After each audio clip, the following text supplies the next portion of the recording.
Revered Swami Balabhadrananji Maharaj, one of the Assistant General Secretaries of the Ramakrishna Math and Ramakrishna Mission, Belur Math. Revered Maharaj has come all the way from Calcutta. On behalf of Sri Ramakrishna Ashrama Mysuru and all the Swamis and devotees assembled here, I extend a warm welcome to Revered Maharaj. We also have, sharing the dais, Revered Swami Sarvasthananji Maharaj. Maharaj is Minister in Charge, Ramakrishna Vedanta Center, UK. Then we have Revered Swami Bodhamayananji Maharaj, Adhyaksha Ramakrishna Math, Hyderabad. Then Revered Swami Atma Shraddhananji Maharaj, Secretary Ramakrishna Mission Ashrama Kanpur, and one of the trustees of the Ramakrishna Math and Ramakrishna Mission. Then Revered Swami Veereshananji Maharaj, Manager Ramakrishna Math Basavanagudi. Then Revered Swami Shantibratananji, Minister in Charge, Ramakrishna Vedanta Center, Dublin, Ireland. And Dr. R. Balasubramaniam, Member, Capacity Building Commission, Government of India. After this session, we will be coming to the end of this first day's centenary celebration.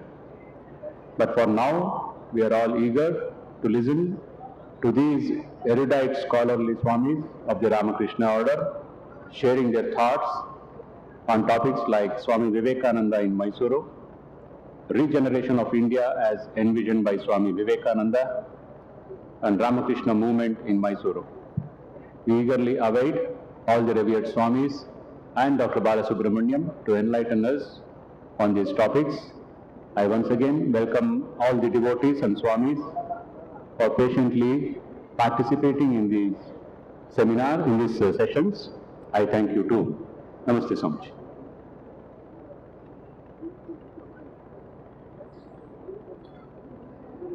We request the correspondent of Sri Ramakrishna Vidyashala, Swami Yukteshanji Maharaj and Swami Mahamedanji Maharaj, to honor all the respected revered monks on the stage and the dignitaries on the stage.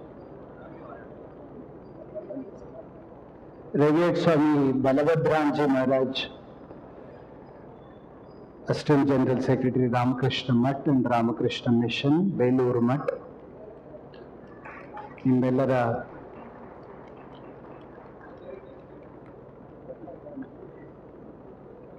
ಭಕ್ತರಾದ ನಿಮ್ಮೆಲ್ಲರ ಚಪ್ಪಾಳೆ ನನ್ನನ್ನು charge ಮಾಡುತ್ತೆ.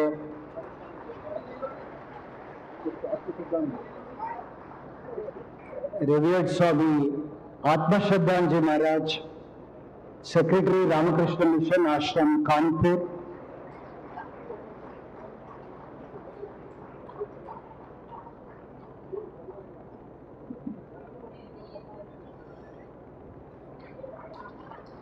Revered Swami Sarvasthananji Maharaj, Minister in Charge, Ramakrishna Vedanta Center, UK.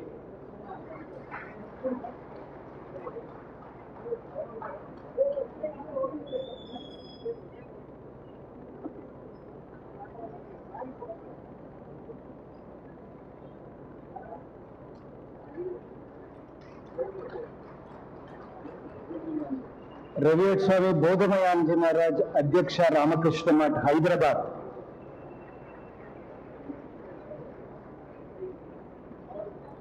Being honored by the two correspondents,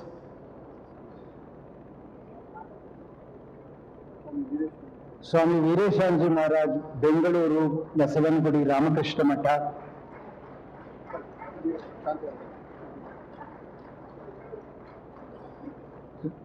Revered Swami Shantibratananji Maharaj, Minister in Charge, Ramakrishna Vedanta Center, Ireland. ಬಹಳ ದೂರದ ಸ್ಥಳಗಳಿಂದ ಪೂಜ್ಯ ಸ್ವಾಮೀಜಿಯವರೆಲ್ಲ ನಮ್ಮನ್ನು ಉದ್ದೇಶಿಸಿ ಮಾತನಾಡಬೇಕು ಅಂತ ಬಂದಿದ್ದಾರೆ. ಆದರೆ ನಮ್ಮ ಪ್ರತಿಕ್ರಿಯೆ ನೀರಸವಾಗಿರಬಾರ್ದು ಅಲ್ವಾ?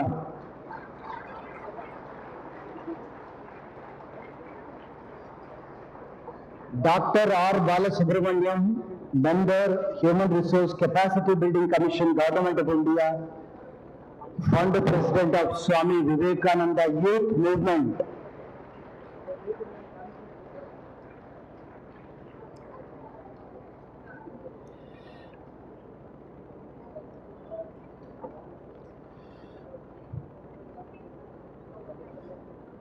Thank you, Swamiji. We now request Revered Swami Balabhadranji Maharaj to address all of us and give us his benedictions.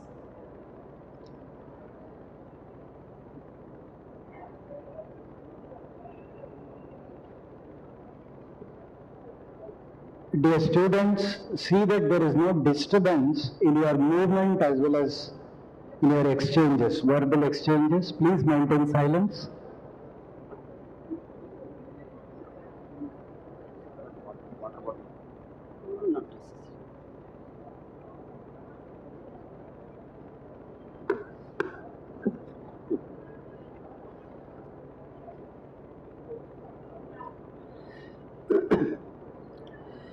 My promise to Sri Guru Maharaj Ji,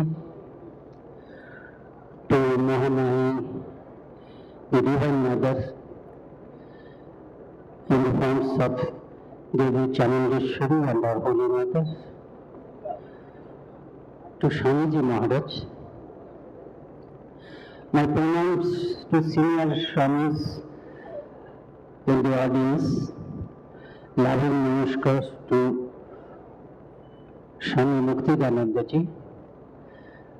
I am grateful to him that he has invited me to this August celebration, of centenary celebration of this great institution. My regards and namaskars to all the distinguished speakers, monks and other speakers whom we would be listening to very shortly on the dais, junior brothers, junior brother monks in the audience, and all the devotees, students, teaching staff and others in the audience also. We all know the occasion, centenary of Ramakrishna Math Mysuru. Repeatedly it has been mentioned here, and in fact it is worth reiteration that Swamiji said, in time Mysuru will be a great stronghold. Stronghold of people drawn to India's eternal truth. Stronghold of people drawn to Sri Ramakrishna, Sharada Devi, Swamiji, through whom the eternal truth of India has come alive. Mahapurush Maharaj, Swami Shivananda Ji, whenever he would happen to any saying of Swami Vivekananda, he would invariably close that with these words. This is not said by any ordinary man. This has fallen from the lips of none other than Swami Vivekananda. His words are Shiva Vakko, so surely it will come true. We know that Swamiji probably Swamiji probably named the entire Karnataka state, but he mentioned Mysuru city also. That is why we find that this truth, this Swamiji saying has been true with entire Karnataka state, and particularly with this branch center of ours, the Mysuru, as well as with Bengaluru also. After Swamiji, 5 more direct disciples came to Mysuru.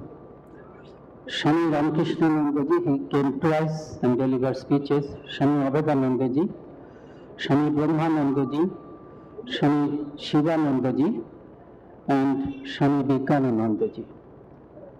It is very fortunate for this Ramakrishna Ashrama Mysore that when Vivekananda Ji came, Mysore Ashrama had already been started for several years, and he spent the whole day in the present Mysore Ashrama itself.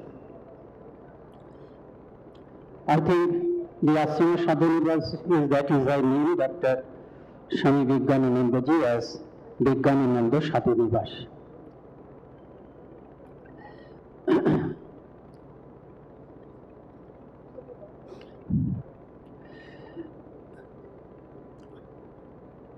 By the grace of Holy Trio, as this ashram was destined to deliver great good to society, the ashram never lacked good capable monks with great organizing capabilities at its helm.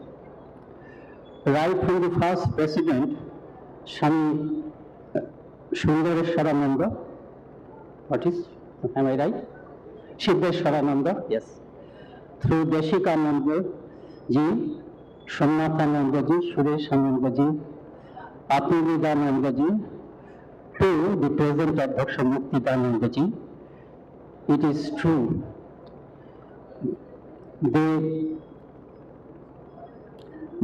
I remember with grateful pronouns all of them, regards all of them. This ashrama actually several institutions together. It is mentioned in the invitation card that it is actually 100 years of dedicated service that this ashrama embodies we are observing. The ashrama proper has completed 100 years. Ashrama's first book was published in 1926, so with 500 plus titles, the Ashrama publication department also has reached its 100th years. Ashrama Vidyashala, one of the best fully residential school in the country, is going to reach its platinum jubilee year in another 2 or 3 years. The Ramsey is 50 years old, and the Vivek Prabhu Journal has reached its silver jubilee year. Through all these units and through many of its outreach programs, the ashrama has been rendering its multifarious services at spiritual, educational, cultural, moral, and physical levels to all strata of people, including the rural, tribal, and underprivileged ones also. Swamiji wrote to Mysore Maharaja, life is short, vanities of the world are transient, but they alone live who live for others. By this token, this ashrama has lived these 100 years meaningfully, and we all hope and pray it will live many more 100 years, thus meaningfully and usefully to the society. Now coming to the subject of regeneration of India as envisaged by Swami Vivekananda. Sri Ramakrishna Swamiji's Guru entrusted Swamiji with 3 major tasks. One is he will have to form an order, monastic order, through which his liberal ideals of equal validity of all religions, as well as service to God, service to man is service to God, will live and will be spread to the world. Secondly, on a piece of paper he wrote that Naren will teach the world. Swami Vivekananda would have to teach the world the essence of spirituality. And the third task is he will have to regenerate India. This is not only basis of any guesswork or surmise. During his ordinary days, Paribrajaka life, this Paribrajaka phase of Swamiji's life is very important. Sister Nivedita said that three factors contributed to the making of Vivekananda. The Vivekananda that the world needed, and the Vivekananda that we look forward to now also. That Vivekananda was formed with these three factors: Guru, Shastra, and Matribhumi. Scriptures, his Guru Sri Ramakrishna, and this nation. From scriptures, he knew the eternal truth of India's spirituality. But do those truths are true now itself? Is there possible to realize those truths in this age itself? The Buddha said his heart panged for, his heart wanted the verification of the scriptures, which he found in his Guru Sri Ramakrishna. The Buddha beautifully said that here the truths are expressed, here the truths are seen in Sri Ramakrishna, who in the scriptures only brokenly described. So as Sri Ramakrishna said that my realizations have gone far beyond Vedas and Vedanta, the Buddha hints at that. Anyway, scriptures became one with Sri Ramakrishna. Then, this wandering years, Paribrajaga Jivan, he travelled to the length of breadth of India, and he found an intense epitome in Sri Ramakrishna. So India got merged in Sri Ramakrishna, scriptures got merged in Sri Ramakrishna, and when Vivekananda realized Sri Ramakrishna as the consummation of the scriptures and motherland, then only Vivekananda's formation, Vivekananda was complete, making of Vivekananda was complete, so that he could now appear on the world scene. So these wandering days are very important. During these wandering days, Swami Vivekananda discovered India with its strong as well as weak points. Regarding the weak points, the first weak things, first impediment to India's regeneration was this, that it is under foreign subjugation.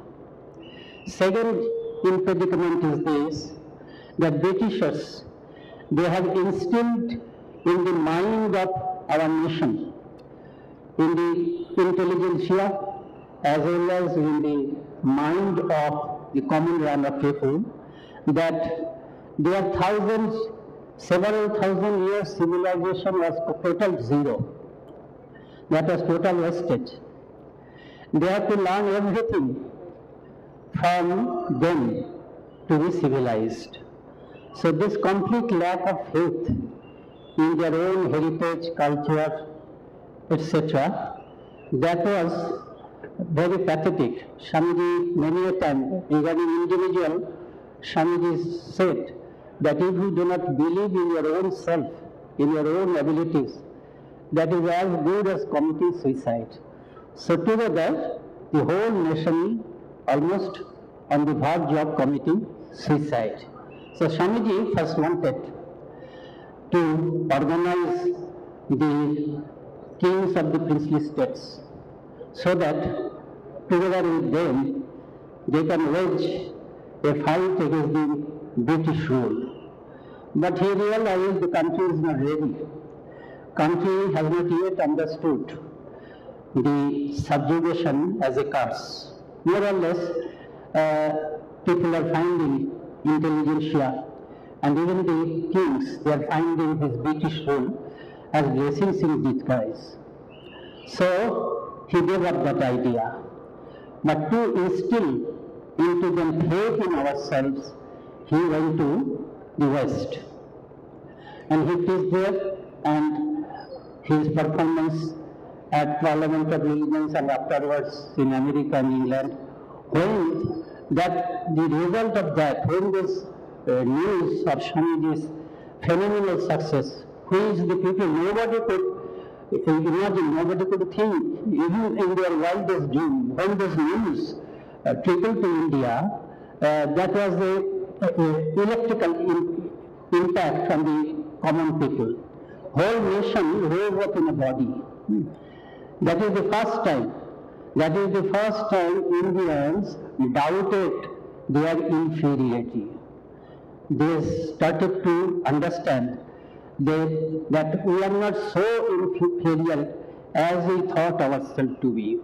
So this is the real regeneration. This is the beginning of India's regeneration, which was caused by Swami Vivekananda. Parliament of Religions was over in September 1893 itself. In 1894, almost after 1 year, a Calcutta-based newspaper, Amritabajar Patrika, very famous newspaper of that time, that published about Swamiji that he has done much more to elevate the country in the estimation of the world than what has hitherto been done by what our political figure did, whatever political did together. He has done much more to elevate the nation in the estimation of the world than what has hitherto been done by our all political leaders put together. Chakravarti Rajagopalachari, he said, we know that if we look back to our contemporary history, we realize how much we are indebted to Swami Vivekananda. He has opened the eyes of us Indians to the inherent glories of India. We are blind, he has given us sight. But for him, we would have lost our freedom, we would have lost our religion, and could not have achieved freedom also. We therefore owe our everything to Swami Vivekananda. He is the father of our political, cultural, and spiritual freedom. But during the wandering days, Swamiji discovered two more weak points in the Indian masses. Swamiji termed them as great national sins. One is neglect of the masses, another is neglect of women. Women are contained, women are included in masses. But lest the women issues, the problems of women ever go to backseat, Swamiji specifically took out the women problems out of the masses and said, we have two sins. We have to work for the masses, we have to raise them, and we have to work for the women. Actually, Swamiji laid more stress on women power than on the power of male folk. To Sister Nivedita he said that if 500 women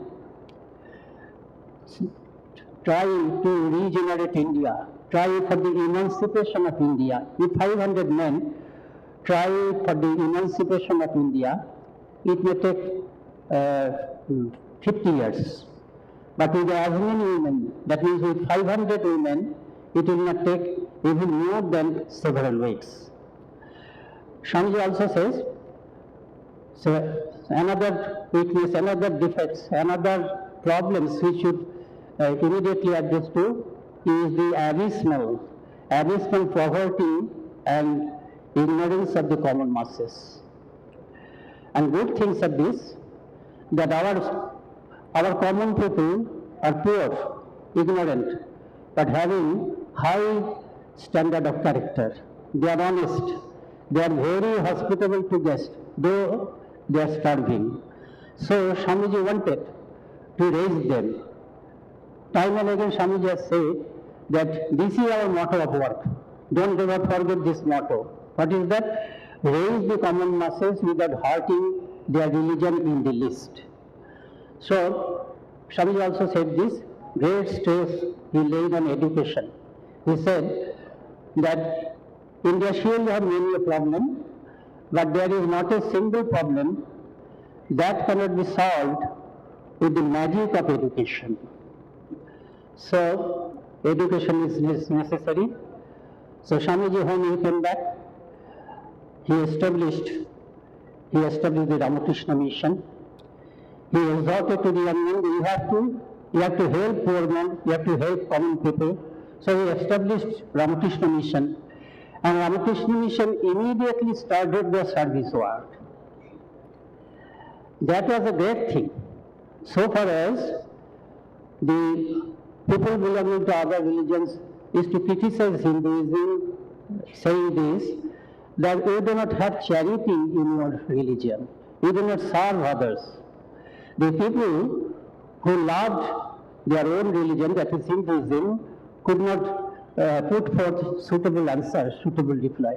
So when the service by the Ramakrishna Mission monks were started at Kolkata under the leadership of Sister Nivedita and Swami Sadananda, in Sargachi in Bengal by Swami Akhandananda, and Konkhal, and many places elsewhere. So they created a great star among the people, especially the young folk. So this that created a great impact. And this task of regeneration, as I said, Sri Ramakrishna himself said to Swamiji that we have to do this. So Swami Sadanandaji, during his wandering days, Swamiji came to Hathras railway station, and Swami Sadanandaji was immediately, Swami Sadanandaji at that time was assistant station master, Sharat Chandra Gupta. He was immediately impressed by Swami Vivekananda. He took initiation from him. Not only that, when Swamiji left Hathras after a few days, Sadananda became sannyasi and accompanied him. So Sadanandaji, in his reminiscences, he assumed the name Swami Sadananda, monastic name. So Sadanandaji, in his reminiscences, he said that sometimes our Guru was so much jolly and jovial always, but sometimes you will find that he is sitting in a pensive mood, engrossed in some deep thought. So one day he asked about this, why you are seen like this, sometimes in an unusual mood, in a mood that generally befit you. So then Swamiji said, you see, my Guru has entrusted on me a huge task, that is regeneration of our motherland. When I think about the gravity of this task and my limited capacity, I cannot but be sad. So Swamiji, by his advent, by his performance at Chicago Parliamentary Religions and elsewhere in America and England, he instilled the self-respect among Indian masses.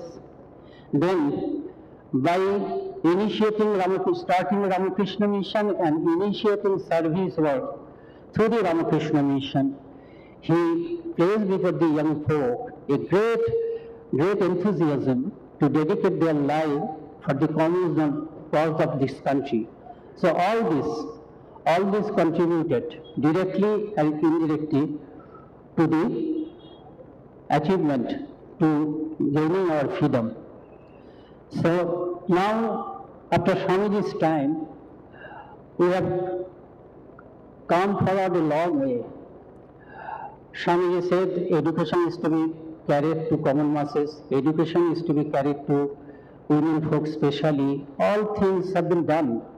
Poverty has gone, but that extent of poverty is not there. Only some pockets of poverty is there. Nowadays, men, women, all can have education, but still the desired goal,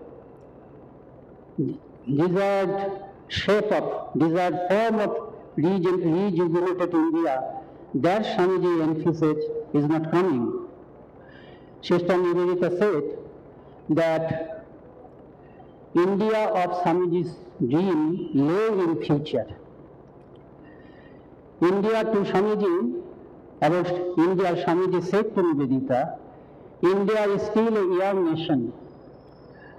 Her vernaculars not yet formed, still a young nation. Then what about the India of the past, in which Swamiji took so much pride? The India of the days of Upanishad, India is Rajarshis, Maharshis, India is scientists like Aryabhatta, Charako, Shusruto. What about that India, that great India? What about that? Nivedita says, those are childhood. Nivedita indicates, not these exact words. Those are childhood promises of a great genius in one field. When that genius was a child, in his childhood activities also, suppose a great music maestro, in his or her childhood also, that science will be evident. So, our India studied with Upanishads, India studied with Rajarshis, India studied with Mahakovis, all are childhood promises of the India of Swamiji's dream. That India can come any day. The problem is, much we have progressed. The problem lies here. That Swamiji, regarding, we have provided education to people now, providing it to poor people, providing it to common people, providing it to women.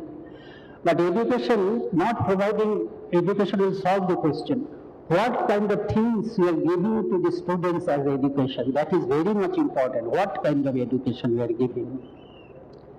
Swamiji says about women, but that is true, men, women alike. That I want very much that women get educated. But if it is at the cost of purity, I don't want that education. It is true with men also. Purity is a great thing. Education should support our purity. Education should increase our purity also. Along with secular knowledge, spiritual knowledge must be given. That is the thing. Swamiji said, just as in a meal, chapati or rice is the staple food. Similarly, the education I want, in that education, religion is the staple food. Other things are subsidiary. So that religion or spirituality we have ignored. Ramakrishna Mission provides education. Ramakrishna Mission schools are very much acclaimed in our country, but we have to work our constraints. We don't have our own curriculum or courses. We have to work under the remaining within the curriculum or courses set by the government. So, mostly it is secular, but religion must be spiritual as well as secular. Para vidya devidya veditadve para chuva puracha. That is the eternal truth. As we have included spirituality in education, so our progress is not as much as it should have been after so many years of independence. The Ramakrishna Mission, through its educational institutions, as well as whatever we do, through spiritual discourses, not only to the students but to people at large, we are trying to fulfill that gap. We are providing in one form or other, through our lectures, through our speeches, through our discourses, through our bhajan songs, through our books, we are trying to replenish our overall education system with that very important spirituality. So that is required. And spirituality, the kind of spirituality that Swamiji, that the Holy Trail lived and preached. Swamiji had a conversation, he must have had some time, one day, that is during Swamiji's second trip. Nivedita also accompanied him. So the ship has come to Aden port. So Swamiji, Nivedita would ask. Nivedita always asks many things, so that Swamiji will express, and that we find in Master's sign particularly, as well as in other books of Nivedita. So Nivedita asked, what is your opinion about the reform movements of the present day, reformers of the present day? Swamiji at first did not want to enter into this topic. He personally, he praised personal praise of some of the reformers. That means what they are doing, he did not want to give any comment. So Nivedita thought that subject will not be discussed. Swamiji is not willing to discuss that subject. But in the afternoon, he came from the upper deck of the port. Swamiji room was there, in the cabin was in the upper deck. came and whole day he has thought about it, and he himself started the topic. He asked me, what is my opinion about the present reformers? I disagree with all of them. Do you know why? Because to remove the superstition of our nation, they are bringing new superstition. What are their new superstition? They do not understand our country at all. They do not understand our people at all. Only by reading geography and history one cannot know the people of a country. They do not know our society. Some of them have gone to the Western countries. Some system of society has caught their fancy, so they have read out some social system in some book. So they are trying to blindly impose the social system on our society. The result is failure. What is my method? You know, I want to reinforce the strong points of past India. What are the strong points? Swamiji has said spirituality. Our culture based on spirituality. I want to reinforce the strong points of past India with the strong points of the present India. Then Swamiji is going on. Swamiji himself is asking question, himself is giving answer. How it will happen?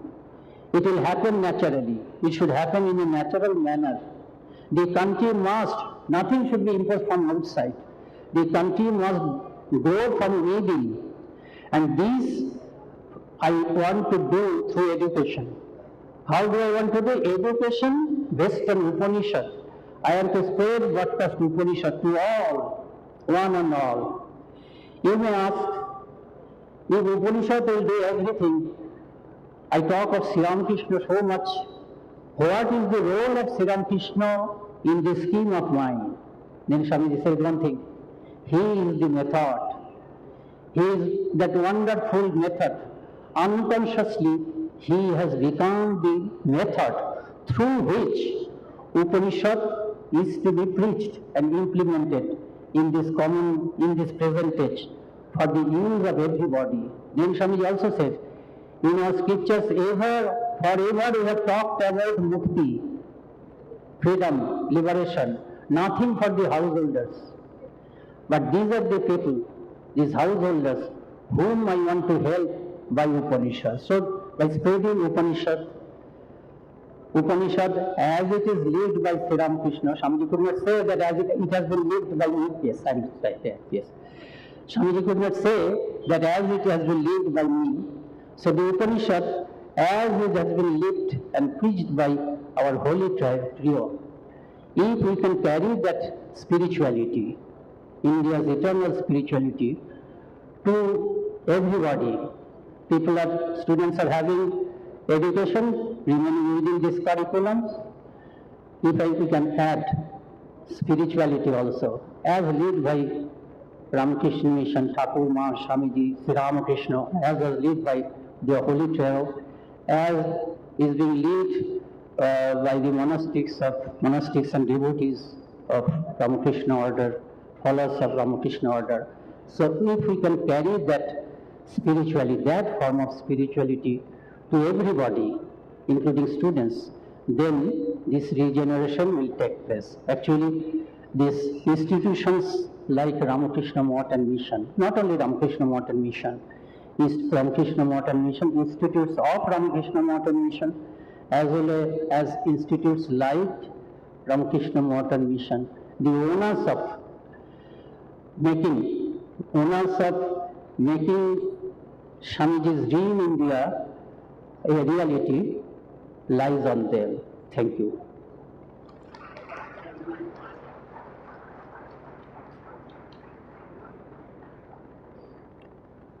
We offer our humble pranams to most revered Swami Balabhadranji Maharaj for his benedictory address at the outset of the session. There is a happy news for all of you. In order to commemorate the centenary celebrations, the publications of Sri Ramakrishna Ashrama Mysore has brought out a newly designed 40-panel kit which contains Swami Vivekananda's life and messages. We request all of you to inquire about this and place your order for your institutions and ashrams at the bookstall. This is for your information. We now request Swami Balabhadranji Maharaj to release this panel kit which contains Swami Vivekananda's life and messages.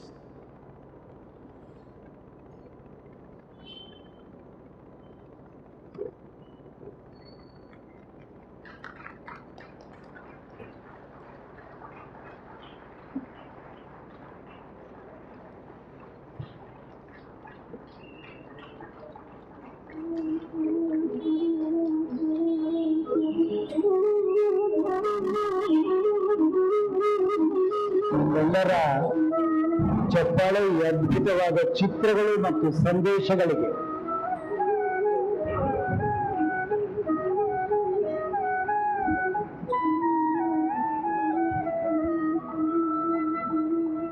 Thank you Maharaj.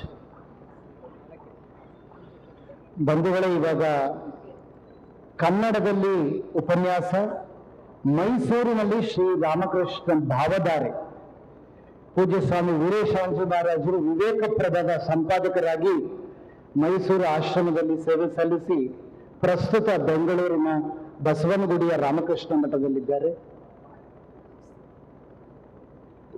ಸ್ಥಾಪಕಾಯ ಚ ಧರ್ಮಸ್ಯ ಸರ್ವಧರ್ಮ ಸ್ವರೂಪಿಣೆ ಅವತಾರ ವರಿಷ್ಠಾಯ ರಾಮಕೃಷ್ಣಾಯ ತೇ ನಮಃ.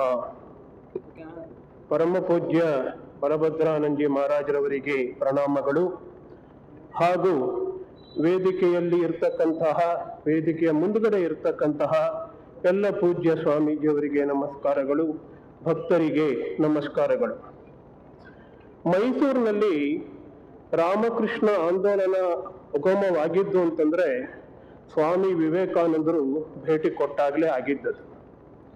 November 1892ರಲ್ಲಿ ಸ್ವಾಮೀಜಿಯವರನ್ನ ದಿವಾನ್ ಶೇಷಾದ್ರಿ ಅಯ್ಯರ್ ಬೆಂಗಳೂರಿನಲ್ಲಿ ಭೇಟಿ ಮಾಡ್ತಾರೆ. ಸ್ವಾಮೀಜಿಯವರ ಬಗ್ಗೆ ಅವರು ಏನ್ ಹೇಳ್ತಾರೆ ಅಂತಂದ್ರೆ, ನಮ್ಮಲ್ಲಿ ಅನೇಕರು ಧರ್ಮದ ಬಗ್ಗೆ ಬಹಳ ಅಧ್ಯಯನ ಮಾಡಿದ್ದೇವೆ, ಆದರೆ ಅದರಿಂದ ಏನು ತಾನೇ ದೊರಕಿದಂತಾಯಿತು ಅಂತ ಅನ್ನೋ ಪ್ರಶ್ನೆನ ಶೇಷಾದ್ರಿ ಅಯ್ಯರ್ ಕೇಳ್ತಾರೆ. ಆದರೆ ಈ ಯುವಕನನ್ನು ನೋಡಿ, ಧರ್ಮದ ಬಗೆಗಿನ ಅವರ ಒಳನೋಟವು ನಮಗೆ ಪರಿಚಯ ಇರತಕ್ಕಂತಹ ಯಾವುದೇ ವ್ಯಕ್ತಿಯನ್ನು ಮೀರಿಸಿದೆ ಅಂತ ಹೇಳ್ತಾರೆ. ಸ್ವಾಮಿ ವಿವೇಕಾನಂದರು ಹುಟ್ಟುವಾಗಲೇ ಧರ್ಮಜ್ಞಾನಿಯಾಗಿರ್ಬೇಕಿದ್ದಿರಬೇಕು. ಇಲ್ಲವಾದರೆ ಇಷ್ಟೊಂದು ಸಣ್ಣ ವಯಸ್ಸಿನಲ್ಲಿ ಈ ಎಲ್ಲ ಜ್ಞಾನ ರಾಶಿಯನ್ನು ಮತ್ತು ಅಂತರ್ದೃಷ್ಟಿಯನ್ನು ಪಡೆದುಕೊಳ್ಳಲು ಅವರಿಗೆ ಹೇಗೆ ತಾನೇ ಸಾಧ್ಯವಾದೀತು ಅಂತ ಅನ್ನೋ ಮಾತು ಶೇಷಾದ್ರಿಯರ್ ಆಗಿನ ದಿವಾನ್ ಹೇಳ್ತಾರೆ ಸ್ವಾಮಿ ವಿವೇಕಾನಂದರ ಬಗ್ಗೆ. ಸ್ವಾಮೀಜಿಯವರ ಪ್ರಭಾವಕ್ಕೆ ಅಂದಿನ ಮಹಾರಾಜರಾದ ಚಾಮರಾಜೇಂದ್ರ ಒಡೆಯರ್ ಕೂಡ ಬರ್ತಾರೆ. ಈ ಪ್ರಕಾರವಾಗಿ ರಾಮಕೃಷ್ಣ ಆಂದೋಲನದ ಬೀಜಾಂಕುರ ಮೈಸೂರಿನಲ್ಲಿ ಆಗತ್ತೆ. ನಮಗಾಗಲೇ ಗೊತ್ತಿರೋ ತರಹ ಸ್ವಾಮೀಜಿ ನಿರಂಜನ ಮಠದಲ್ಲಿ ತಂಗುತ್ತಾರೆ, ಹಲವು ಕಡೆ ತಂಗುತ್ತಾರೆ, ಉಪನ್ಯಾಸಗಳನ್ನ ನೀಡ್ತಾರೆ, ಮೈಸೂರಿನ ಜನರ ಮನವನ್ನ ಸೆಳೆಯುತ್ತಾರೆ.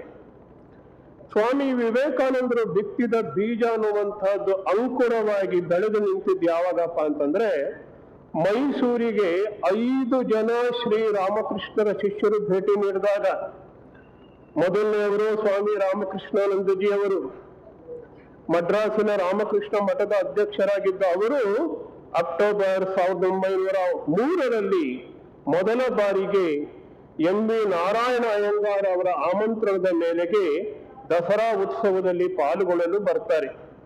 3 ದಿವಸಗಳ ಕಾಲ 5 ಪ್ರವಚನಗಳನ್ನ ರಂಗಾಚಾರ್ಯ ಭವನದಲ್ಲಿ, ಅಂದ್ರೆ ಈಗಿನ ಟೌನ್ ಹಾಲ್ ಅಂತ ಕರಿತೀವಿ, ಅಲ್ಲಿ ಮಾಡ್ತಾರೆ. ಇದಲ್ಲದೆ ಸಂಸ್ಕೃತ ಕಾಲೇಜಿನಲ್ಲಿ ಸಂಸ್ಕೃತ ಉಪನ್ಯಾಸವನ್ನ ಮಾಡ್ತಾರೆ, ಮತತ್ರಯಗಳ ಸಮೀಕ್ಷೆಯ ಬಗ್ಗೆ. ಹೇಗೆ ಮತತ್ರಯಗಳೆಲ್ಲವೂ ಕೂಡ ರಾಮಕೃಷ್ಣರಲ್ಲಿ ಸಾಮರಸ್ಯಗೊಂಡಿದೆ ಅನ್ನೋದ್ರ ಬಗ್ಗೆ ಇಲ್ಲಿನ ಪಂಡಿತರಿಗೆ ಬೋಧನೆಯನ್ನ ಮಾಡ್ತಾರೆ. ಮುಂದೆ ಬಂದವರು ಸ್ವಾಮಿ ಅಭೇದಾನಂದರು.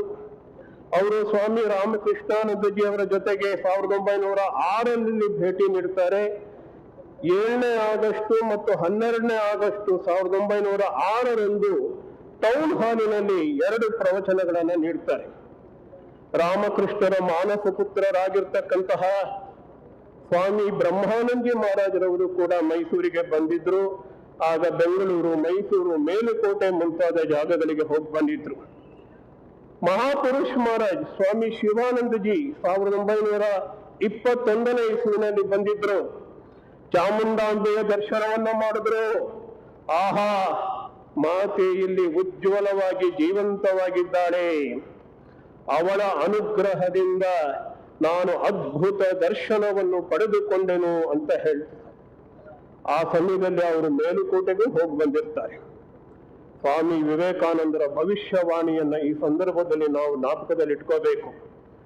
31 ಆಗಸ್ಟ್ 1894ಕ್ಕೆ ಅಳಸಿಂಗ ಪೆರುಮಾಳಿಗೆ ಬರೆದ ಪತ್ರದಲ್ಲಿ ಸ್ವಾಮೀಜಿ ಬರೀತಾರೆ, Mysore will be in time A great strong hold ಅಂತ ಹೇಳಿ. ಕಾಲಾಂತರದಲ್ಲಿ ನಮ್ಮ ಆಂದೋಲನದ ಬಹು ದೊಡ್ಡ ಶಕ್ತಿ ಕೇಂದ್ರವಾಗಲಿದೆ ಮೈಸೂರು. ಶತಮಾನಗಳ ನಂತರ ನಮ್ಮ ಮಹಾಸಂಘದ ಬಹು ದೊಡ್ಡ ಶಕ್ತಿ ಕೇಂದ್ರವಾಗಿದೆ ಮೈಸೂರು ಅಂತ ನಾವು ಹೆಮ್ಮೆಯಿಂದ ಹೇಳ್ಕೊಳ್ಬಹುದು. ಸ್ವಾಮೀಜಿಯವರ ಭವಿಷ್ಯವಾಣಿ ಯಾವತ್ತೂ ಸುಳ್ಳಾಗೋದಿಲ್ಲ. 1917ರಲ್ಲಿ ರಾಮಕೃಷ್ಣ ಆಂದೋಲನದ ಆದರ್ಶಗಳಲ್ಲಿ ಆಸಕ್ತಿ ಇದ್ದಂತಹ ಭಕ್ತರು, ಹಿತೈಷಿಗಳೆಲ್ಲ ಸೇರ್ಕೊಂಡು ರಾಮಕೃಷ್ಣ ಸಮಾಜವನ್ನ ಸ್ಥಾಪನೆ ಮಾಡ್ತಾರೆ. ಜಯಂತಿಗಳ ಆಚರಣೆಯನ್ನು ಮಾಡ್ತಾರೆ. ಹಾಗೂ ಹಿಂದುಳಿದ ಆದಿ ಕರ್ನಾಟಕ ಜನರ ಉದ್ಧಾರಕ್ಕಾಗಿ ಸೇವಾ ಕಾರ್ಯಗಳನ್ನು ಮಾಡ್ತಾರೆ. ಇನ್ನು ನೋಡೋದು ನಾವು 1925ರಲ್ಲಿ ಶ್ರೀಮಾತೆ ಶಾರದಾದೇವಿಯವರ ಶಿಷ್ಯರಾಗಿದ್ದ ಕನ್ನಡಿಗರಾದ ಸ್ವಾಮಿ ಶ್ರೀವಾಸಾನಂದರು ರಾಮಕೃಷ್ಣ ಸಮಾಜದ ಕಾರ್ಯ ಚಟುವಟಿಕೆಗಳಿಂದ ಪ್ರಭಾವಿತರಾಗಿ ರಾಮಕೃಷ್ಣ ಮಹಾಸಂಘದ ಶಾಖಾ ಕೇಂದ್ರ ಒಂದು ಮೈಸೂರಿನಲ್ಲಿ ಆಗಲೇಬೇಕು ಅಂತ ಪಣ ತೊಡ್ತಾರೆ. ಒಂದು ಸಾರ್ವಜನಿಕ ಸಭೆ ನಡೆಯುತ್ತೆ. ಅಲ್ಲಿ ಪ್ರತಿನಿಧಿ ಸಮಿತಿ ರಚನೆ ಆಗತ್ತೆ. 28 ಗಣ್ಯರು ಅಲ್ಲಿರ್ತಾರೆ. ಡಿ ಬಲುಬಯ್ಯನವರ ಅಧ್ಯಕ್ಷತೆಯಲ್ಲಿ HC ದಾಸಪ್ಪ, MS ಕೃಷ್ಣರಾವ್ ಇವರೆಲ್ಲ ಕಾರ್ಯದರ್ಶಿಗಳಾಗಿರ್ತಾರೆ. ಈ ಪ್ರತಿನಿಧಿ ಸಮಿತಿಯಿಂದ ಬೇಲೂರು ಮಠಕ್ಕೆ ಮನವಿ 18 ಮೇ 1920ರಲ್ಲಿ ಒಂದು ಠರಾವನ್ನ ಪಾಸ್ ಮಾಡಿ ಕಳಿಸ್ಕೊಡ್ತಾರೆ. ಆ ಸಮಯದಲ್ಲಿ ಮಹಾಪುರುಷ್ ಮಹಾರಾಜರು ಮೈಸೂರಿನಲ್ಲಿ ಇರ್ತಾರೆ. ಅವರ ಸಹಾನುಭೂತಿ ಇದಕ್ಕೆ ದೊರಕುತ್ತೆ. ಪವಾಡವೋ ಅನ್ನುವಂತೆ ಅದೇ ವರ್ಷ ಬೇಲೂರು ಮಠದ ಅಧಿಕಾರಿ ವರ್ಗದಿಂದ ಮೈಸೂರಿನಲ್ಲಿ ಅಧಿಕೃತ ಶಾಖಾ ಕೇಂದ್ರವನ್ನು ಆರಂಭಿಸೋದಕ್ಕೆ ಒಪ್ಪಿಗೆ ಪತ್ರ ಬರುತ್ತೆ. ದಿವಾನ್ ರಸ್ತೆಯಲ್ಲಿ ಬಾಡಿಗೆ ಮನೆಯಲ್ಲಿ ಆಶ್ರಮ ಆರಂಭವಾಗುತ್ತೆ. ಅದರ ಮನೆ ಹೆಸರು ರತ್ನವಿಲಾಸ ಅಂತ. 40 ರೂಪಾಯಿ ಬಾಡಿಗೆಗೆ ಆ ಮನೆಯನ್ನ ತೆಗೆದುಕೊಂಡಿರ್ತಾರೆ. ಭಕ್ತರೆಲ್ಲರೂ ಸೇರಿಬಿಟ್ಟು ತಿಂಗಳಿಗೆ 60 ರೂಪಾಯಿ ದೇಣಿಗೆ ಕೊಡ್ತಾ ಇರ್ತಾರೆ. ಇದರ ಉದ್ಘಾಟನೆ 11 ಜೂನ್ 1925 ಪ್ರಾತಃ ಕಾಲ ಉದ್ಘಾಟನೆ ಆಗತ್ತೆ. ಸ್ವಾಮಿ ಶರ್ವಾನಂದಜಿ ಮಹಾರಾಜ್ ಮದ್ರಾಸ್ ರಾಮಕೃಷ್ಣದ ಅಧ್ಯಕ್ಷರು ಇದರ ಉದ್ಘಾಟನೆಯನ್ನ ಮಾಡ್ತಾರೆ. ಮೊದಲ ಅಧ್ಯಕ್ಷರಾಗಿ ಸ್ವಾಮಿ ಸಿದ್ದೇಶ್ವರಾನಂದಜಿ ಮಹಾರಾಜರವರು ನಿಯುಕ್ತಿಗೊಳ್ತಾರೆ. ಉದ್ಘಾಟನಾ ಸಮಾರಂಭದಲ್ಲಿ 4 ದಿನಗಳ ಉತ್ಸವ ನಡೆಯುತ್ತೆ. ಸ್ವಾಮಿ ನಿರ್ಮಲಾನಂದಜಿ, ಸ್ವಾಮಿ ಶರ್ವಾನಂದಜಿ, ಶ್ರೀವಾಸಾನಂದಜಿ ಇವರೆಲ್ಲರೂ ಕೂಡ ರಾಜಯೋಗ, ಭಕ್ತಿ ಯೋಗ ಈ ವಿಷಯಗಳ ಬಗ್ಗೆ ಮಾತಾಡ್ತಾರೆ. ಆಶ್ರಮದಲ್ಲಿ ಅನೇಕ ಚಟುವಟಿಕೆಗಳು ನಡೆಯುತ್ತೆ. ದೈನಂದಿನ ಪೂಜೆ, ಸಾರ್ವಜನಿಕ ಪ್ರವಚನಗಳು, ವಿದ್ಯಾರ್ಥಿಗಳಿಗೆ ಬೋಧನಾ ತರಗತಿಗಳು, ಸ್ವಯಂ ಸೇವಕರ ಸಂಘ, ವಿವೇಕಾನಂದ ರೂವರ್ಸ್ ಟ್ರೂಪ್ ಅನ್ನುವಂಥದ್ದು. ಈಗ ನಮ್ಮ ರಾಷ್ಟ್ರಕವಿ ಕುವೆಂಪು ಪ್ರವೇಶ ಮಾಡ್ತಾರೆ. 1926ರಿಂದ ಸಿದ್ದೇಶ್ವರಾನಂದರ ಆಶ್ರಯವನ್ನ ಪಡ್ಕೋತಾರೆ. ಸಿದ್ದೇಶ್ವರಾನಂದಜಿ ಬೇಲೂರು ಮಠಕ್ಕೆ ಈ ಪತ್ರ ಬರೀತಾರಂತೆ. ನೋಡಿ, ಪುಟ್ಟಪ್ಪ ಸಾಧಾರಣ ವ್ಯಕ್ತಿ ಅಲ್ಲ ಅವನು. ಈ ಯುವಕ ಮುಂದೆ ಭಾರತದ ಶ್ರೀಮಂತ ಸಂಸ್ಕೃತಿಯ ಸೌಧದ ಒಂದು ಭದ್ರವಾದ ಆಧಾರ ಸ್ತಂಭವಾಗುತ್ತಾರೆ ಅಂತ ಹೇಳಿ ಈ ಭವಿಷ್ಯವಾಣಿ ಖಂಡಿತವಾಗಲೂ ನಿಜವಾಗುತ್ತೆ. ಹೀಗೆ ಪುಟ್ಟಪ್ಪನವರನ್ನ ಕುವೆಂಪುವಾಗಿಸಿದ್ದು ರಾಮಕೃಷ್ಣ ಆಶ್ರಮ ಮೈಸೂರು. ಇಂತಹ ಹೆಮ್ಮೆ ನಮ್ಮದು. ಅವರ ಮಹಾನತೆಯನ್ನ ಅರಿತುಕೊಂಡು ಆಶ್ರಯ ನೀಡಿದ್ದು ಮೈಸೂರು ರಾಮಕೃಷ್ಣ ಆಶ್ರಮ. 2 ಜುಲೈ 1926 ಇನ್ನೊಬ್ಬರು ಮಹಾ ವ್ಯಕ್ತಿಗಳು ಆಶ್ರಮವನ್ನು ಸೇರ್ತಾರೆ. ಬ್ರಹ್ಮಚಾರಿ ಶಂಕರ್ ಊಟೆಯಲ್ಲಿ ಮಂತ್ರದೀಕ್ಷೆ ಆಗುತ್ತೆ ಸ್ವಾಮಿ ಶಿವಾನಂದರಿಂದ. ಮುಂದೆ ರಾಮಕೃಷ್ಣ ಮಹಾಸಂಘದ ಪರಮಾಧ್ಯಕ್ಷರಾದ ಸ್ವಾಮಿ ರಂಗನಾಥಾನಂದಜಿ ಅವರು 13ನೇ ಪರಮಾಧ್ಯಕ್ಷರಾಗಿದ್ದರು. 1926ರಿಂದ 34ರವರೆಗೆ 8 ವರ್ಷಗಳ ಕಾಲ ಎಲ್ಲ ರೀತಿಯ ಕೆಲಸಗಳನ್ನು ಮಾಡ್ತಾ ಇದ್ರು. ಅಡುಗೆ ಮಾಡ್ತಾ ಇದ್ರು, ಪಾತ್ರೆ ತೊಳಿತಾ ಇದ್ರು, ಪರಿಚಾರಿಕೆ ಮಾಡ್ತಾ ಇದ್ರು, ಮಕ್ಕಳಿಗೆ ವಾರ್ಡನ್ ಆಗಿದ್ರು, ಅವರಿಗೆ ಕ್ಲಾಸ್ ತಗೋತಾ ಇದ್ರು, ಎಲ್ಲ ಕೆಲಸಗಳನ್ನು ಮಾಡ್ತಾ ಇದ್ರು. ಅನೇಕ ಚಟುವಟಿಕೆಗಳು ಆಶ್ರಮದಿಂದ ಆರಂಭ ಆಯಿತು. ಸ್ವಾಮಿ ಶರ್ವಾನಂದಜಿ, ಸ್ವಾಮಿ ನಿಖಿಲಾನಂದಜಿ, ಸ್ವಾಮಿ ಶ್ರೀವಾಸಾನಂದಜಿ ಇವರೆಲ್ಲ ಕರ್ನಾಟಕದ ವಿವಿಧ ಕಡೆ ಉಪನ್ಯಾಸಗಳನ್ನು ಮಾಡಿದ್ರು. ವಾಣಿ ಈಗಿರ್ತಕ್ಕಂತಹ ಸ್ಥಳಕ್ಕೆ 1931ರಲ್ಲಿ ವಾಣಿ ವಿಲಾಸ ಮಹಲದ ಪ್ರಿನ್ಸೆಸ್ ರೋಡ್ ಅಲ್ಲಿ 2 ಎಕರೆ ದಾನವನ್ನು ಸರ್ಕಾರ ಮಾಡಿತು. ಶ್ರೀ ಕೃಷ್ಣರಾಜ ಒಡೆಯರ ಆದೇಶದ ಮೇರೆಗೆ ಸಿಟಿ ಇಂಪ್ರೂವ್ಮೆಂಟ್ ಬೋರ್ಡ್ ಮೈಸೂರು ಒಂದು ಗ್ರಾಂಟ್ ಅನ್ನು ಕೊಡ್ತು. ಆಶ್ರಮದ ಬಿಲ್ಡಿಂಗ್ ಕಮಿಟಿ ಒಂದು ರಚನೆಯಾಯಿತು. 5,000 ರೂಪಾಯಿ ವೆಚ್ಚದಲ್ಲಿ ಕಟ್ಟಡ ನಿರ್ಮಾಣ ಆಯಿತು. ಫೆಬ್ರವರಿ 1931 ಇಲ್ಲಿಗೆ ಆಶ್ರಮ ಸ್ಥಳಾಂತರ ಆಯಿತು. ಫೆಬ್ರವರಿ 23 ಶ್ರೀ ರಾಮಕೃಷ್ಣದ ಜಯಂತಿ ಈ ಸ್ಥಳದಲ್ಲಿ ಆರಂಭ ಆಯಿತು. ಮುಂದೆ ಈ ಭೇಟಿ ನೀಡಿದಂತವರು ಸ್ವಾಮಿ ವಿಜ್ಞಾನಾನಂದಜಿ ಅವರು 4ನೇ ಪರಮಾಧ್ಯಕ್ಷರು 1932ರಲ್ಲಿ ಭೇಟಿ ಕೊಡ್ತಾರೆ. ಈ ಸ್ಥಳ ಏನಿದೆ ಆಶ್ರಮ ಇದೆ, ಆ ಸ್ಥಳಕ್ಕೆ ಆಶ್ರಮಕ್ಕೆ ಭೇಟಿ ನೀಡಿದ ಏಕಮೇವ ಪ್ರತ್ಯಕ್ಷ ಶಿಷ್ಯರು ಅಂತಂದ್ರೆ, ರಾಮಕೃಷ್ಣರ ಪ್ರತ್ಯಕ್ಷ ಶಿಷ್ಯರು ಅಂತಂದ್ರೆ ಸ್ವಾಮಿ ವಿಜ್ಞಾನಾನಂದಜಿಯವರು. ಮೈಸೂರಿನವರದ 10 ಹಾಸ್ಟೆಲ್ ನಲ್ಲಿ ಧಾರ್ಮಿಕ ತರಗತಿಗಳು ನಡೆಯುತ್ತೆ, ವೇದಾಂತ ಪ್ರವಚನಗಳು ನಡೆಯುತ್ತೆ, ಗ್ರಾಮೀಣ ಅಭಿವೃದ್ಧಿ ಕಾರ್ಯಗಳು ನಡೆಯುತ್ತೆ. ರಾಮಕೃಷ್ಣ ಸೇವಾ ಸಮಿತಿ ಅಂತ ಆರಂಭವಾಗಿ 1934ರಲ್ಲಿ ಪಡುವಾರಹಳ್ಳಿಯಲ್ಲಿ ಶಿಕ್ಷಣ, ಶುಚಿತ್ವ, ಆರ್ಥಿಕ ಪ್ರಗತಿ ಈ ವಿಷಯಗಳಲ್ಲಿ ಗಮನ ಕೊಡೋದಕ್ಕೆ ಮುಖ್ಯವಾಗಿಟ್ಟುಕೊಂಡು ಗ್ರಾಮೀಣ ಅಭಿವೃದ್ಧಿ ಕಾರ್ಯ ನಡೆಯುತ್ತೆ. ರಾತ್ರಿ ಶಾಲೆಗಳು ನಡೆಯುತ್ತೆ. ಇನ್ನೊಂದು ಮಹತ್ವವಾದ ಘಟ್ಟ ಅಂದ್ರೆ ಸ್ಟಡಿ ಸರ್ಕಲ್, ಅಧ್ಯಯನ ಕೇಂದ್ರ. 1932ರಲ್ಲಿ ಕೃಷ್ಣರಾಜ ಒಡೆಯರ ಧನ ಸಹಾಯದೊಂದಿಗೆ ವೇದಾಂತ ಕಾಲೇಜ್ ಸ್ಟಡಿ ಸರ್ಕಲ್ ಅಥವಾ ಅಧ್ಯಯನ ಕೇಂದ್ರ ಆರಂಭ ಆಗುತ್ತೆ. ಇದರ ನೇತೃತ್ವವನ್ನ ಅಂದಿನ ದೊಡ್ಡ ವಿಶ್ವಾಂಸರಾದ ಶ್ರೀ ಸುಬ್ರಹ್ಮಣ್ಯ ಅಯ್ಯರ್ ವಹಿಸ್ಕೊಳ್ತಾರೆ. ಸ್ವಾಮಿ ನಿಖಿಲಾನಂದಜಿ, ಸ್ವಾಮಿ ಮಾಧವಾನಂದಜಿ ಮುಂತಾದಂತಹ ಗಣ್ಯ ಯತಿಗಳು ಮೊದಲನೆಯ ವಿದ್ಯಾರ್ಥಿಗಳಾಗಿ ಅಲ್ಲಿ ಸೇರ್ಕೋತಾರೆ. 5-6 ಸ್ವಾಮಿಗಳ ಒಂದು ಗುಂಪನ್ನ ಬೇಲೂರು ಮಠ ಮೈಸೂರಿಗೆ ಕಳಿಸ್ತಾ ಇರುತ್ತೆ. ಅವರು ಇಲ್ಲಿ ಶಾಸ್ತ್ರಗಳ ಅಧ್ಯಯನ ಮಾಡ್ತಾ ಇರ್ತಾರೆ. ಆಧುನಿಕ ವಿಜ್ಞಾನ, ಪಾಶ್ಚಾತ್ಯ ತತ್ವಶಾಸ್ತ್ರ ಮತ್ತು ಪೌರಾತ್ಯ ಶಸ್ತ್ರಶಾಸ್ತ್ರ ಇವುಗಳನ್ನೆಲ್ಲ ಅಧ್ಯಯನ ಮಾಡ್ತಾ ಇದ್ದಾರೆ. ಇದು 1942ರವರೆಗೆ ನಡೆಯುತ್ತೆ. ಮತ್ತೆ 1955ರಿಂದ 55ರವರೆಗೆ ನಡೆಯುತ್ತೆ. ಆಮೇಲೆ ಬೇಲೂರು ಮಠದಲ್ಲಿ ಬ್ರಹ್ಮಚಾರಿಗಳ ಪ್ರಶಿಕ್ಷಣ ಕೇಂದ್ರ ಆರಂಭವಾದಾಗಿನಿಂದ ಇಲ್ಲಿ ಸ್ಟಡಿ ಸರ್ಕಲ್ ಸ್ಥಗಿತಗೊಳ್ಳುತ್ತೆ. 1929ರಲ್ಲಿ ಒಂದು ರೋಚಕ ಘಟನೆ ನಡೆಯುತ್ತೆ. ಕೆ.ವಿ. ಪುಟ್ಟಪ್ಪನವರು ಕುವೆಂಪು ಮತ್ತು ದೇವಂಗಿ ಮಾನಪ್ಪನವರನ್ನ ಸಿದ್ದೇಶ್ವರಾಂಜಿ ಮಹಾರಾಜರು ಬೇಲೂರು ಮಠಕ್ಕೆ ಕರ್ಕೊಂಡು ಹೋಗಿರ್ತಾರೆ. ವಾಪಸ್ಸು ಬರ್ಬೇಕಾದ್ರೆ ಮಾನಪ್ಪನವರು, ಕೆ.ವಿ. ಪುಟ್ಟಪ್ಪನವರ ಸಂಬಂಧಿಕರು, ಅವರು ಹೇಳ್ತಾರೆ, ಸ್ವಾಮೀಜಿ ಮಲ್ನಾಡ್ ಕಡೆಯಿಂದ ಅನೇಕ ವಿದ್ಯಾರ್ಥಿಗಳು ಬರ್ತಾರೆ, ಬೇರೆ ಬೇರೆ ಕಡೆಯಿಂದ ವಿದ್ಯಾರ್ಥಿಗಳು ಬರ್ತಾರೆ, ಅವರಿಗೆ ಉಳ್ಕೊಳ್ಳೋದಿಕ್ಕೆ ಜಾಗ ಇಲ್ಲ, ಅವ್ರಿಗೆ ಉಳ್ಕೊಳ್ಳೋದಿಕ್ಕೆ ಒಳ್ಳೆಯ ಹಾಸ್ಟೆಲ್ ಇಲ್ಲ, ದಯವಿಟ್ಟು ಆಶ್ರಮದ ಕಡೆಯಿಂದ ಏನಾದ್ರೂ ಮಾಡಿ ಅಂತ ಹೇಳ್ತಾರೆ. ರಾಮಕೃಷ್ಣ ಸ್ಟೂಡೆಂಟ್ಸ್ ಹೋಮ್, ರಾಮಕೃಷ್ಣ ವಿದ್ಯಾರ್ಥಿ ನಿಲಯ ಜೂನ್ 1932ರಂದು ಶ್ರೀ ರಂಗಾಚಾರ್ಯರು ಅನ್ನುವಂಥವರ ಮನೆಯಲ್ಲಿ ವಿ ಮೊಹಲ್ಲಾದಲ್ಲಿ ಆರಂಭ ಆಗುತ್ತೆ. ಅದನ್ನು ಅವರು ದಾನವಾಗಿ ಕೊಡ್ತಾರೆ ಜೂನ್ 1938ರಂದು. ಈ ಮಧ್ಯದಲ್ಲಿ ಇನ್ನೊಂದು ಮುಖ್ಯವಾದ ಘಟನೆ ನಡೆಯುತ್ತೆ. 1941ರಂದು ಸ್ವಾಮಿ ಶಾಂಭವಾನಂದಜಿಯವರು ಮೈಸೂರು ಆಶ್ರಮದ ಅಧ್ಯಕ್ಷರಾಗಿ ನಿಯುಕ್ತರಾಗ್ತಾರೆ. ಆಶ್ರಮದ ವಿಸ್ತರಣೆ ಕಾರ್ಯ ನಡೆಯುತ್ತೆ. ಒಂದು ಕಡೆ ದೇವಸ್ಥಾನ ಮತ್ತು ಪ್ರವಚನಗಳ ಕಟ್ಟಡ ಕಾರ್ಯ ಆರಂಭವಾಗುತ್ತೆ 1943ರಲ್ಲಿ. ಇನ್ನೊಂದು ಕಡೆ ರಾಮಕೃಷ್ಣ ವಿದ್ಯಾರ್ಥಿ ನಿಲಯಕ್ಕೆ ಇದೇ ಸ್ಥಳದಲ್ಲಿ ಕಟ್ಟಡ ನಿರ್ಮಾಣ ಕೂಡ ಆರಂಭ ಆಗುತ್ತೆ.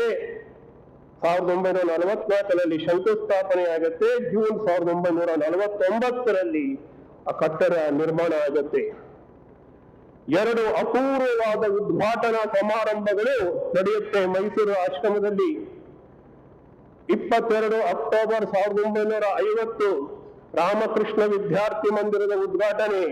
ಚಕ್ರವರ್ತಿ ರಾಜಗೋಪಾಲಾಚಾರಿ ರಾಜಾಜಿ ಜಯಚಾಮರಾಜ ಒಡೆಯರ ಅಧ್ಯಕ್ಷತೆಯಲ್ಲಿ ಉದ್ಘಾಟನೆ ಮಾಡ್ತಾರೆ. ಕೆಲವೇ ದಿವಸಗಳಲ್ಲಿ 3 ದಿವಸಗಳಾದ ನಂತರ 25 ಅಕ್ಟೋಬರ್ 1950 ಶ್ರೀಮತ್ ಸ್ವಾಮಿ ಮಾಧವಾನಂದಜಿ ಅವರು ರಾಮಕೃಷ್ಣ ಮಹಾಸಂಘದ ಪರಮಾಧ್ಯಕ್ಷರು ಪೂಜಾ ಮಂದಿರ ಮತ್ತು ಪ್ರವಚನ ಮಂದಿರಗಳನ್ನು ಉದ್ಘಾಟನೆ ಮಾಡ್ತಾರೆ. ಸಮಾರಂಭ 25ರಿಂದ 28ವರೆಗೂ ವಿಸ್ತಾರಗೊಂಡು ಪ್ರವಚನಗಳು, ಸಂಗೀತ ಎಲ್ಲ ನಡೆಯುತ್ತೆ. ಈ ಸಮಾರಂಭಕ್ಕೆ ಬಂದಂತಹ ಸಾಧು ಸನ್ಯಾಸಿಗಳು ಎಲ್ಲರಿಗೂ ಕೂಡ ಮೈಸೂರಿನ ವಿಶೇಷ ಸ್ಥಾನಗಳ ಭೇಟಿ, ದಕ್ಷಿಣ ಭಾರತ ಪ್ರವಾಸ ಏರ್ಪಾಡಾಗಿರುತ್ತೆ. ಆಮೇಲೆ ಶಾಂಭವಾನಂದಜಿ ಯೋಚನೆ ಮಾಡ್ತಾರೆ, ಇಷ್ಟು ದೊಡ್ಡ ಕಟ್ಟಡವನ್ನು ಕಟ್ಟಿದ್ದೀವಿ, ಒಂದು ಹೈಸ್ಕೂಲ್ ಅನ್ನು ಆರಂಭ ಮಾಡಬೇಕು. 60 ಎಕರೆಗಳ ವಿಸ್ತೀರ್ಣದ ಜಾಗ ಇದು. ಇಲ್ಲಿ ತರಕಾರಿ ತೋಟ ಇದೆ, ಗೋಶಾಲೆ ಇದೆ. ಬೇಲೂರು ಮುಖ್ಯ ಕೇಂದ್ರದ ಅನುಮತಿಯನ್ನು ಪಡ್ಕೊಂಡು 1ನೇ ಜೂನ್ 1953ರಂದು ರಾಮಕೃಷ್ಣ ವಿದ್ಯಾಶಾಲೆ ಎಂಬ ಹೆಸರಿನಿಂದ ಒಂದು ಸಂಸ್ಥೆ ಪುನರ್ನಾಮಕರಣಗೊಂಡು ಆರಂಭವಾಗುತ್ತೆ. PM ಉತ್ತಪ್ಪ, ಶ್ರೀ ಜಗನ್ನಾಥ್, BS ಶ್ರೀಕಂಠಯ್ಯ ಮುಂತಾದವರು ಇಲ್ಲಿನ ಹೆಡ್ ಮಾಸ್ಟರ್ಗಳಾಗಿ ಸೇವೆ ಮಾಡ್ತಾರೆ. ಖ್ಯಾತ ವ್ಯಕ್ತಿಗಳು ಭೇಟಿ ನೀಡ್ತಾರೆ. Doctor Rajendra Prasad, Pandit Jawaharlal Nehru, sir Visvesvaraya, Mirza Ismail Morarji Desai. ಈ ಸಂಸ್ಥೆಯ ಒಂದು ಬೆಳವಣಿಗೆಯಲ್ಲಿ ಸ್ವಾಮಿ ಸುರೇಶಾನಂದಜಿ ಅವರ ಕೊಡುಗೆಯನ್ನು ನಾವು ಸ್ಮರಿಸಬೇಕು. 1972ರಿಂದ 1999ರವರೆಗೆ ಕರೆಸ್ಪಾಂಡೆಂಟ್ ಆಗಿದ್ರು ಅವರು. ಅಲ್ಲಿಂದ ಮುಂದೆ ಮೈಸೂರು ಆಶ್ರಮದ ಅಧ್ಯಕ್ಷರಾಗಿದ್ದರು. ಮುಂದೆ 1995ರಿಂದ 2011ರವರೆಗೆ ಸ್ವಾಮಿ ಮುಕ್ತಿದಾನಂದಜಿ ಅವರು ಅನೇಕ ಅಭಿವೃದ್ಧಿ ಕಾರ್ಯಗಳನ್ನು ನಡೆಸಿದ್ರು. ನಿಸರ್ಗ ನಿಕೇತನ, ನಾಲೆಜ್ ಪಾರ್ಕ್, ವಿದ್ಯಾರ್ಥಿ ವೇತನ ಯೋಜನೆಗಳು, ನಾರಾಯಣ ಸೇವೆ ಕಾರ್ಯಕ್ರಮ, ಫ್ರೆಂಡ್ಸ್ ಆಫ್ ದಿ ಪೂರ್, ಹೇಳ್ತಾ ಹೋದ್ರೆ ಪಟ್ಟಿ ದೊಡ್ಡದಾಗ್ತಾ ಹೋಗುತ್ತೆ. ಇನ್ನು ರಾಮಕೃಷ್ಣ ನೈತಿಕ ಮತ್ತು ಆಧ್ಯಾತ್ಮಿಕ ಶಿಕ್ಷಣ ಸಂಸ್ಥೆ ಬೆಂಗಳೂರಿನಲ್ಲಿ ಸ್ವಾಮಿ ಶ್ರೀವಾಸಾನಂದಜಿ ಅವರು 1939ರಲ್ಲಿ ವೇದಾಂತ ಕಾಲೇಜನ್ನು ಆರಂಭಿಸಿರ್ತಾರೆ. ಮಾಧವಾನಂದಜಿ ಶಾಂಭವಾನಂದಜಿಗೆ ಸಲಹೆ ಕೊಡ್ತಾರೆ, ಅದನ್ನು ಮೈಸೂರಿಗೆ ಸ್ಥಳಾಂತರ ಮಾಡಿ ಅಂತ. ಇದಕ್ಕೆ ಪೂರ್ವಭಾವಿಯಾಗಿ ಶಾಂಭವಾನಂದಜಿಯವರು ಆಧ್ಯಾತ್ಮಿಕ ಶಿಬಿರಗಳನ್ನು ನಡೆಸ್ತಾರೆ. ಮೊದಲ ಶಿಬಿರ ಹೈಸ್ಕೂಲು ಮತ್ತು ಕಾಲೇಜು ವಿದ್ಯಾರ್ಥಿಗಳಿಗಾಗಿ ಬೇಸಿಗೆ ಕಾಲದ ಶಿಬಿರ ಇದೇ ಪ್ರಾಂಗಣದಲ್ಲಿ 1ರಿಂದ 15 ಮೇ 1965ರವರೆಗೆ ನಡೆಯುತ್ತೆ. ಅದರ ಪ್ರಾಸ್ಪೆಕ್ಟಸ್ ಅನ್ನ ಮಾಡಿ ದೇಶದಾದ್ಯಂತ ಹಂಚುತ್ತಾರೆ. ಅದನ್ನು ಓದಿ ದೇಶದ ಗಣ್ಯ ವ್ಯಕ್ತಿಗಳು ಪ್ರಭಾವಗೊಳ್ಳುತ್ತಾರೆ, ಮೆಚ್ಚುಗೆಯನ್ನು ವ್ಯಕ್ತಪಡಿಸುತ್ತಾರೆ. ಈ ಶಿಬಿರಗಳು ಭಾರತದಾದ್ಯಂತ ಪ್ರಸಿದ್ಧವಾಗುತ್ತೆ. ಈ ಪ್ರತಿಕ್ರಿಯೆಯಿಂದ ಉತ್ತೇಜಿತರಾಗಿದ್ದಂತಹ ಸ್ವಾಮಿ ಶಾಂಭವಾನಂದಜಿಯವರು ಒಂದು ಸ್ಥಾಯಿ ಸಂಸ್ಥೆ ಬೇಕು ಅಂತ ಹೇಳಿ ರಾಮಕೃಷ್ಣ ನೈತಿಕ ಮತ್ತು ಆಧ್ಯಾತ್ಮಿಕ ಶಿಕ್ಷಣ ಕಾಲೇಜನ್ನು ಆರಂಭಿಸೋದಕ್ಕೆ ನಿರ್ಧರಿಸ್ತಾರೆ. ವಿದ್ಯಾಶಾಲೆಯ ಪ್ರಾಂಗಣದಲ್ಲಿ 25 ಎಕರೆ ಜಾಗವನ್ನು ಮೀಸಲಾಗಿ ಇಡಲಾಗುತ್ತೆ. 240 ವಿದ್ಯಾರ್ಥಿಗಳಿಗೆ ಪ್ರತ್ಯೇಕ ಕೊಠಡಿಗಳನ್ನ ನಿರ್ಮಾಣ ಮಾಡತಕ್ಕಂತಹ ಬೃಹತ್ ಯೋಜನೆ. ಆಗಿನ ಕಾಲದಲ್ಲಿ 30 ಲಕ್ಷ ಯೋಜನೆಗಳಿದ್ದು ಶಂಕುಸ್ಥಾಪನೆ ಆಗಿದ್ದು 21ನೇ ಜನವರಿ 1968ರಲ್ಲಿ ಉಪ ಪ್ರಧಾನಮಂತ್ರಿಗಳಾಗಿದ್ದ ಮೊರಾರ್ಜಿ ದೇಸಾಯಿ ಅವರಿಂದ ಕರ್ನಾಟಕದ ಮುಖ್ಯಮಂತ್ರಿ ಎನ್ ವಿಜಯಲಿಂಗಪ್ಪ ಅಧ್ಯಕ್ಷತೆ ವಹಿಸಿದ್ದರು. ಆದರೆ ದುರದೃಷ್ಟವಾದ ಶ್ರೀಮತ್ ಸ್ವಾಮಿ ಶಾಂಭವಾನಂದಜಿಯವರು 26 ಫೆಬ್ರವರಿ 1977ರಲ್ಲಿ ಮಹಾಸಮಾಧಿಯನ್ನು ಹೊಂದ್ತಾರೆ. ಆದರೆ ಶ್ರೀರಾಮಕೃಷ್ಣರ ಕಾರ್ಯ ಯಾವತ್ತೂ ನಿಲ್ಲೋದಿಲ್ಲ. ಅನಂತರ ಬಂದಂತಹ ಪೂಜ್ಯ ಸ್ವಾಮಿ ಹರ್ಷಾನಂದಜಿಯವರು ಕಟ್ಟಡವನ್ನ ಸಂಪೂರ್ಣಗೊಳಿಸ್ತಾರೆ. ಅದು ಮೇ 1974ರಲ್ಲಿ ಸಂಪೂರ್ಣಗೊಳ್ಳುತ್ತೆ. ಅದನ್ನ ರಾಮಕೃಷ್ಣ ನೈತಿಕ ಮತ್ತು ಆಧ್ಯಾತ್ಮಿಕ ಶಿಕ್ಷಣ ಸಂಸ್ಥೆ, Ramakrishna institute of moral and spiritual education ಅಂತ ನಾಮಕರಣ ಮಾಡ್ತಾರೆ. ರಾಮಕೃಷ್ಣ ಮಹಾಸಂಘದ ಪರಮಾಧ್ಯಕ್ಷರಾದ ಶ್ರೀಮತ್ ಸ್ವಾಮಿ ವೀರೇಶ್ವರಾನಂದಜಿಯವರು 23 ಮೇ 1974ರಂದು ಈ ಭವ್ಯ ಕಟ್ಟಡವನ್ನು ಉದ್ಘಾಟನೆ ಮಾಡ್ತಾರೆ. ನವೆಂಬರ್ 1979ರಲ್ಲಿ ಗೋಪುರವು ಕೂಡ ನಿರ್ಮಾಣವಾಗುತ್ತೆ. ಇನ್ನು ಮೈಸೂರು ಆಶ್ರಮದ ಅತ್ಯಂತ ಪ್ರಮುಖ ಕಾರ್ಯ ಅಂತ ಹೇಳಿದ್ರೆ ಪುಸ್ತಕ ಪ್ರಕಟಣೆ. ಕನ್ನಡ ಭಾಷೆಯಲ್ಲಿ ರಾಮಕೃಷ್ಣ ವಿವೇಕಾನಂದ ಸಾಹಿತ್ಯ ಮೈಸೂರು ರಾಮಕೃಷ್ಣ ಆರಂಭವಾಗಕ್ಕಿಂತ ಮುಂಚೆನೆ ಆರಂಭವಾಗಿತ್ತದು, ಬರುತ್ತಾ ಇತ್ತದು. DVG, TS Venkannaiah, AR Krishnashastri, RR Diwakar, Devudu, Masti Venkatesha Iyengar, Kuvempu ಇವರೆಲ್ಲರೂ ಕೂಡ ರಾಮಕೃಷ್ಣ ವಿವೇಕಾನಂದ ಸಾಹಿತ್ಯಕ್ಕೆ ಇಂಬು ನೀಡುತ್ತಿದ್ರು. ಮೈಸೂರಿನಲ್ಲಿ ರಾಮಕೃಷ್ಣ ಆಶ್ರಮ ಸ್ಥಾಪನೆ ಆದ ನಂತರ 1926ರಲ್ಲಿ ಮೈಸೂರು ಆಶ್ರಮ ಮೊದಲನೇ ಪುಸ್ತಕವನ್ನು ಪ್ರಕಟಿಸಿತು. ಸ್ವಾಮಿ ಪರಮಾನಂದರ ಇಂಗ್ಲಿಷ್ ಪುಸ್ತಕದ ಅನುವಾದ ಭಕ್ತಿ ಮಾರ್ಗ ಅನ್ನುವಂಥದ್ದು. ಮೈಸೂರು ಆಶ್ರಮ ಮೊದಲು ಕನ್ನಡದ ಪುಸ್ತಕಗಳ ಜೊತೆ ಇಂಗ್ಲಿಷ್ ಪುಸ್ತಕಗಳನ್ನು ಪ್ರಕಟಿಸ್ತಾ ಇತ್ತು. ಸ್ವಾಮಿ ನಿಖಿಲಾನಂದಜಿಯವರು ಅನುವಾದ ಮಾಡಿದಂತಹ ದೃಗ್ದೃಶ್ಯ ವಿವೇಕ ಅದರಲ್ಲಿ ಒಂದು. ಕುವೆಂಪು ಅವರ ಸ್ವಾಮಿ ವಿವೇಕಾನಂದ 1932ರಲ್ಲಿ ಪ್ರಕಟ ಆಯಿತು. ರಾಮಕೃಷ್ಣ ಪರಮಹಂಸ 1936ರಲ್ಲಿ ಪ್ರಕಟ ಆಯಿತು. ಇಂದಿಗೂ ಜನಪ್ರಿಯವಾದ ಪ್ರಸಿದ್ಧವಾದ ಗ್ರಂಥಗಳವು. ಪ್ರಕಟಣ ವಿಭಾಗ 1942ರಿಂದ ತೀವ್ರ ಗತಿಯನ್ನು ಪಡ್ಕೋತು. ಇದಕ್ಕೆ ಯಾರಪ್ಪ ಕಾರಣೀಭೂತರಾದರು ಅಂದ್ರೆ ಸ್ವಾಮಿ ಸೋಮನಾಥಾನಂದಜಿಯವರು, ಪೂಜ್ಯರಾದ ಸ್ವಾಮಿ ಸೋಮನಾಥಾನಂದಜಿಯವರು. ಅವರು ರಚಿಸಿದ ಅನೇಕ ಪುಸ್ತಕಗಳು, ಅದರಲ್ಲೂ ಗೀತಾ ಭಾವಧಾರೆ, ಉಪನಿಷತ್ ಭಾವಧಾರೆಗಳು ಜನಮಾನ್ಯವಾಗಿದೆ. ಉಪನಿಷತ್ತು, ಭಗವದ್ಗೀತೆ, ಶಾಸ್ತ್ರ ಗ್ರಂಥಗಳು, ಭಕ್ತಿ ಸಾಹಿತ್ಯಗಳನ್ನ ಅನುವಾದ ಮಾಡಿ ಸಾಹಿತ್ಯ ಸೇವೆ ಮಾಡಿದವರು ಯಾರಪ್ಪ ಅಂದ್ರೆ ಸ್ವಾಮಿ ಆದಿದೇವಾನಂದಜಿ, ವಿಜ್ಞಾನಂದಜಿ ಮತ್ತು ಸ್ವಾಮಿ ಹರ್ಷಾನಂದಜಿ ಅವರು. ಮುಂಬರುವ ದಿನಗಳಲ್ಲಿ ರಾಮಕೃಷ್ಣ ಲೀಲಾ ಪ್ರಸಂಗ, ಧ್ಯಾನ ಮತ್ತು ಆಧ್ಯಾತ್ಮಿಕ ಜೀವನ ಮುಂತಾದ ಗ್ರಂಥಗಳ ಅನುವಾದ, ಸ್ವಾಮಿ ವಿವೇಕಾನಂದರ ಕೃತಿ ಶ್ರೇಣಿಯ ಪರಿಷ್ಕೃತ ಆವೃತ್ತಿಯ ಪ್ರಕಟಣೆಗೆ ಮಾಡಿದಂಥವರು ಸ್ವಾಮಿ ನಿತ್ಯಸ್ಥಾನಂದಜಿ ಮಹಾರಾಜ್ ಅವರು. ರಾಮಕೃಷ್ಣ ಮಹಾಸಂಘದ ಕನ್ನಡ ಮಾಸಪತ್ರಿಕೆ ವಿವೇಕ ಪ್ರಭದ ಮೊದಲ ಸಂಚಿಕೆ ಜನವರಿ 2000 ಪ್ರಕಟವಾಯಿತು. ಅದನ್ನು ಅನಾವರಣ ಮಾಡಿದವರು ಪೂಜ್ಯ ಸ್ವಾಮಿ ಸ್ಮರಣಾನಂದಜಿ ಮಹಾರಾಜರವರು. ಇದಕ್ಕೆ ಅಹರ್ನಿಶಿ ದುಡಿದವರು ಅಂತಂದ್ರೆ ಆಶ್ರಮದ ಅಂದನ ಅಧ್ಯಕ್ಷರಾಗಿದ್ದಂತ ನಮ್ಮ ಮುಂದೆ ಕುಳಿತುಕೊಂಡಿರ್ತಕ್ಕಂತಹ ಪೂಜ್ಯ ಸ್ವಾಮಿ ಆತ್ಮವಿಧಾನಂದಜಿ ಅವರು. ಇದುವರೆಗೆ 4 ಜನ ಸನ್ಯಾಸಿಗಳು ಸಂಪಾದಕರಾಗಿ ಕಾರ್ಯ ಮಾಡಿದ್ದಾರೆ. ಸ್ವಾಮಿ ನಿತ್ಯಸ್ಥಾನಂದಜಿ, ಆತ್ಮಜ್ಞಾನಂದಜಿ, ಜ್ಞಾನಯೋಗಾನಂದಜಿ ಮುಂತಾದವರು. ರಾಮಕೃಷ್ಣ ವಿವೇಕಾನಂದ ವೇದಾಂತ ಭಾವ ಪ್ರಚಾರವನ್ನು ವಿವೇಕ ಪ್ರಭಾ ಪತ್ರಿಕೆಯು ಸಮರ್ಥವಾಗಿ 25 ವರ್ಷಗಳ ಕಾಲ ನಡೆಸಿದೆ. ರಾಮಕೃಷ್ಣ ಆಂದೋಲನ ಕರ್ನಾಟಕದ ಸಾಂಸ್ಕೃತಿಕ ನಗರಿ ಮೈಸೂರಿನಲ್ಲಿ ಕಳೆದ 100 ವರ್ಷಗಳಿಂದಲೂ ವಿಶಾಲವಾಗಿ ವೈವಿಧ್ಯಮಯವಾಗಿ ಮಾಡ್ತಾ ಬೃಹತ್ತಾದ ವಟವೃಕ್ಷದಂತೆ ಈಗ ಬೆಳೆದು ನಿಂತಿದೆ. ಶೈಕ್ಷಣಿಕ ಕ್ಷೇತ್ರ, ಸೇವಾ ಕ್ಷೇತ್ರ, ಸಾಹಿತ್ಯ ಕ್ಷೇತ್ರ, ಧಾರ್ಮಿಕ ಕ್ಷೇತ್ರಗಳಲ್ಲಿ ಮಹತ್ ಸೇವೆಯನ್ನ ಕೈಗೊಂಡಿದೆ, ಇನ್ನೂ ಮಾಡ್ತಾ ಇದೆ. ಇದಕ್ಕೆ ಇದರ ಅಧ್ಯಕ್ಷರಾಗಿದ್ದ ಈಗ ಆಗಿರುವ ಪೂಜ್ಯ ಸ್ವಾಮೀಜಿಯವರ ಕೊಡುಗೆ ಅಪಾರವಾಗಿರ್ತಕ್ಕಂಥದ್ದು. ಸ್ವಾಮಿ ಸಿದ್ದೇಶ್ವರಾನಂದಜಿ, ಸ್ವಾಮಿ ಈಶ್ವರಾನಂದಜಿ, ಸ್ವಾಮಿ ದೇಶಿಕಾನಂದಜಿ, ಸ್ವಾಮಿ ಪ್ರಣವೇಶಾನಂದಜಿ, ಸ್ವಾಮಿ ಶಾಂಭವಾನಂದಜಿ, ಸ್ವಾಮಿ ಸೋಮನಾಥಾನಂದಜಿ, ಸ್ವಾಮಿ ಸುರೇಶಾನಂದಜಿ, ಸ್ವಾಮಿ ಆತ್ಮವಿಧಾನಂದಜಿ, ಸ್ವಾಮಿ ನಿತ್ಯಸ್ಥಾನಂದಜಿ, ಸ್ವಾಮಿ ಮುಕ್ತಿದಾನಂದಜಿ ಮತ್ತು ಸ್ವಾಮಿ ಆತ್ಮಜ್ಞಾನಂದಜಿ. ಅದರಲ್ಲೂ ಕೂಡ ಸ್ವಾಮಿ ಮುಕ್ತಿದಾನಂದಜಿಯವರು ಕಳೆದ 20-25 ವರ್ಷಗಳಿಂದ ವಿವೇಕ ಸ್ಮಾರಕಕ್ಕಾಗಿ ಹೇಗೆ ದುಡಿದ್ರು, ಎಷ್ಟು ಪರಿಶ್ರಮ ಪಟ್ಟರು ಅನ್ನೋದನ್ನ ನಾನು ಕಣ್ಣಾರೆ ಕಂಡಿದ್ದೇನೆ. ಅದರ ಫಲಶ್ರುತಿಯಾಗಿ ಇನ್ನು ಕೆಲವೇ ದಿವಸಗಳಲ್ಲಿ ವಿವೇಕ ಸ್ಮಾರಕ ಉದ್ಘಾಟನೆಗೊಳ್ಳುತ್ತಾ ಇದೆ. ಈ ಶತಮಾನದ ಇತಿಹಾಸಕ್ಕೆ ಒಂದು ಕಿರೀಟವನ್ನ ಅದು ತಂದುಕೊಡ್ತಾ ಇದೆ. ಶ್ರೀ ರಾಮಕೃಷ್ಣರಿಗೆ ಮೈಸೂರು ಆಶ್ರಮದ ಶತಮಾನೋತ್ಸವ ಸಂದರ್ಭದಲ್ಲಿ ಶ್ರೀ ರಾಮಕೃಷ್ಣರಿಗೆ, ಶ್ರೀಮಾತೆ ಶಾರದಾ ದೇವಿಯವರಿಗೆ, ಸ್ವಾಮಿ ವಿವೇಕಾನಂದರಿಗೆ ಒಂದು ಭವ್ಯ ಕೊಡುಗೆಯಾಗಿ ಅದು ನಿರ್ಮಾಣವಾಗ್ತಾ ಇದೆ. ನಮಸ್ಕಾರ.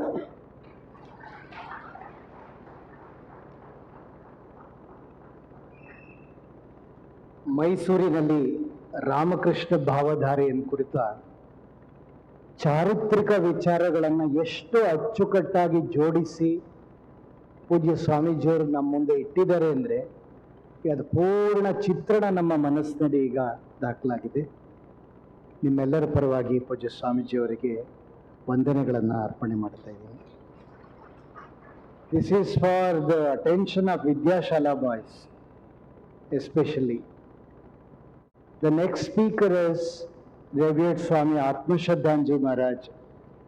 Maharaj, when he was in Mysore, he served in Sri Ramakrishna Vidyashala. He was a warden and he looked after the cash.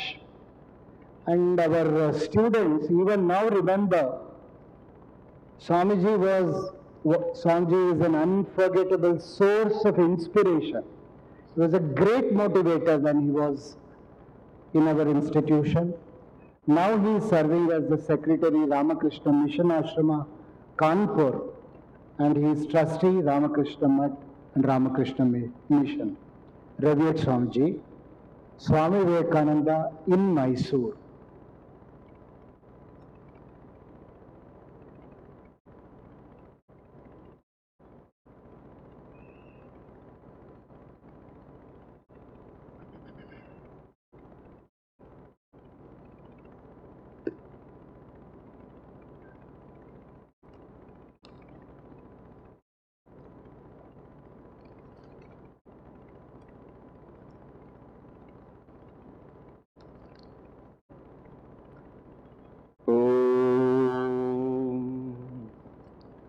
नमः श्री यतिराजाय विवेकानंद रूपिणे सच्चित् सुख स्वरूपाय स्वामिने तापहारिणे.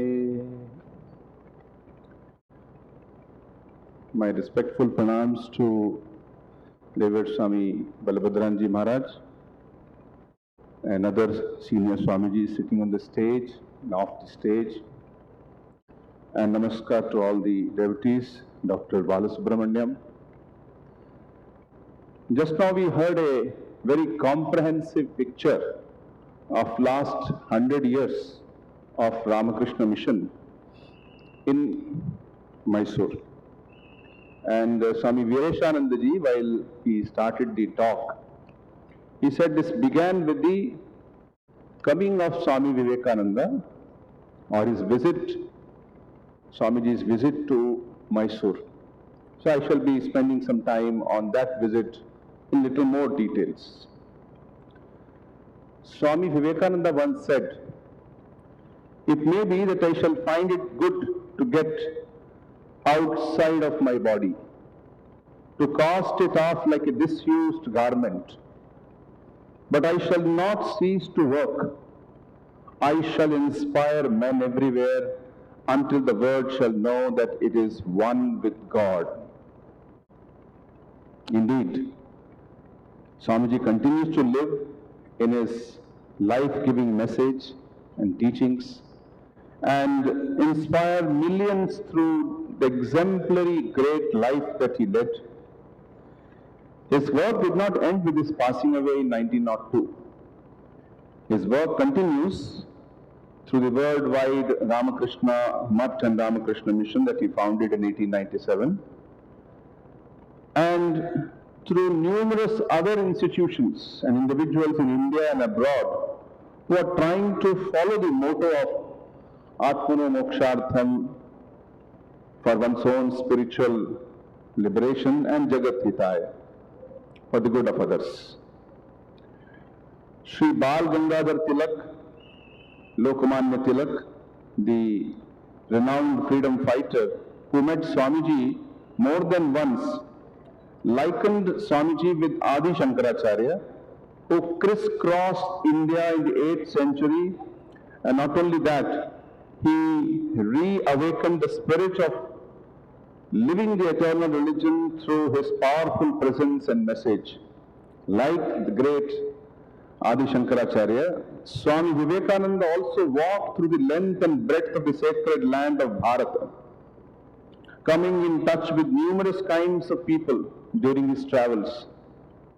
He met and interacted with the poor and the rich, the learned and the ignorant, the commoners and the elite, from all strata of society. besides closely observing the social, cultural, national life of the sacred land. It was during this great Bharata Tirtha Yatra as a Parivrajaka that Swamiji came in 1892 in November to what is now known as the state of Karnataka. It was then called the Mysore state.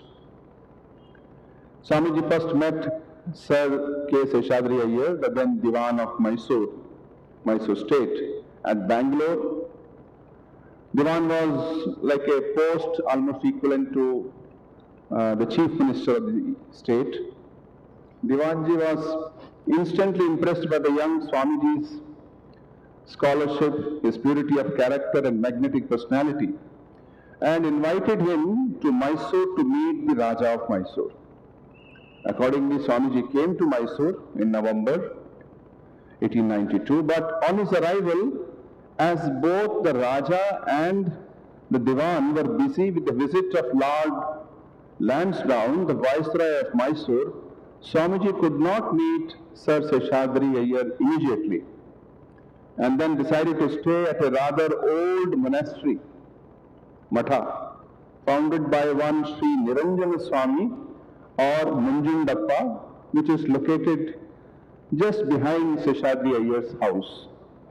Just 100 meters behind the house. It was popularly called Niranjana Matha. And as the Matha also used to run or house a small orphanage named Munjunda Anathalaya, it was also called just Anathalaya. So Swamiji stayed at the Niranjan Matha or Anathalaya, which was then centered around an ancient Shiva temple. It was a low-roofed structure on Narayan Shastri Road in the heart of the city of Mysore, near the Mysore Palace. During his stay at the Niranjana Matha, Swamiji spoke at the Sadvidya Pathshala, a school well known here. A plaque commemorating his speech at the Sadvidya Pathshala was fixed there some years ago. When, after a few days, Swamiji finally met Seshadri Iyer, the latter invited him to stay at his house. His house used to be called Seshadri Bhavan, and now it is called the Commercial Tax Office. Swamiji lived in Niranjan Matha for some time before staying at Seshadri Bhavan and then shifting to Mysore Palace at the invitation of Raja Chamaraja Vadiyar. Swamiji's subsequent interactions and associations with the Mysore Raja are well known and documented. His famous letter with the word, "My young prince, his life is short, the vanities of life are transient, but they alone live who live for others.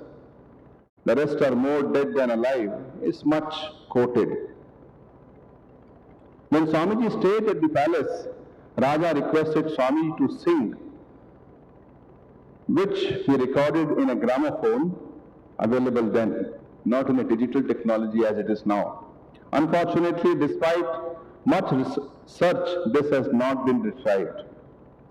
Besides his stay at the old wooden palace of Mysore, when Swamiji came, he stayed in Mysore Palace. It was a wooden palace, which got burnt in a fire accident in 1897.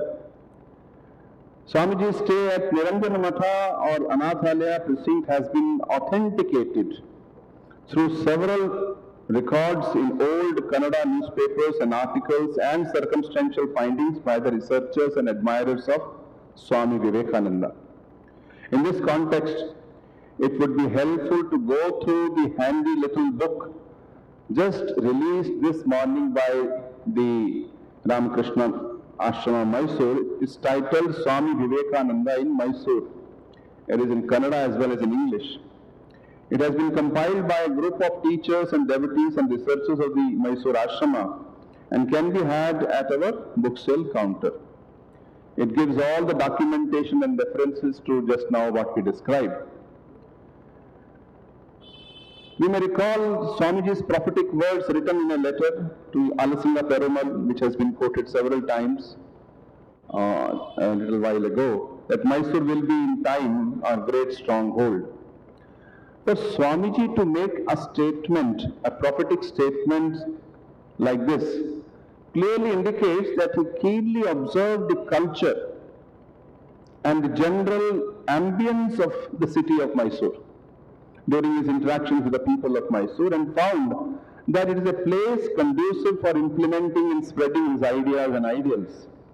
And indeed, the association with the royal family of Mysore and the people of Mysore and several writers, educated and common people alike, with the Mysore Ramakrishna Ashrama for more than a century, underlies the truth of Swamiji's prophetic words that Mysore will be a stronghold of the Ramakrishna Vivekananda movement. Swamiji, as we said, is a living presence. Many of the buildings and houses he visited or lived in India, in America, in England, have been made into memorials or declared as places of historical importance by local governments and agencies. Just to cite a few names. Swami Vivekananda's own ancestral house where he was born in central Kolkata has been thoroughly renovated and restored and is a place of center of the Ramakrishna mission, besides being a museum and a hub of several cultural educational activities. Another, Vivekananda Illam on Marina Beach in Chennai, where Swamiji spent 9 days in 1897 after his return from America, is a landmark in Chennai today, housing a museum, exhibition and a center for youth and Indian cultural traditions. The house in Belgavi in North Karnataka, where Swamiji spent some time in 1892, is also a place of pilgrimage today, where the Ramakrishna Mission Belgavi conducts a number of cultural, spiritual and service activities. Vivekananda Rock in Kanyakumari, Dilaram Bungalow in Vadodara in Gujarat, the Palace of Raja of Khetri in Rajasthan, the Nayak's House in Goa are some other examples in this connection. In America, Ridgely Manor, Thousand Island Park Cottage, and the house at South Pasadena are some of the holy places where Swamiji lived and are now well preserved for the devotees and followers of Swamiji to make and relive his presence there. In fact, in 2003, to mark the 150th birth anniversary of Swami Vivekananda, the Government of India constituted a national committee which enjoined all the state governments, and it is a quote from that committee's document, to construct memorial at significant places visited by or significantly associated with the hallowed memories of Swami Vivekananda all over India. We are glad and we are grateful that to commemorate the stay of Swami Vivekananda at Mysore, especially almost in the same precincts or next to the Niranjan Matha, a new institution called Swami Vivekananda Cultural Youth Center or Viveka Smaraka is now almost in the final stages of construction and is likely to get inaugurated soon.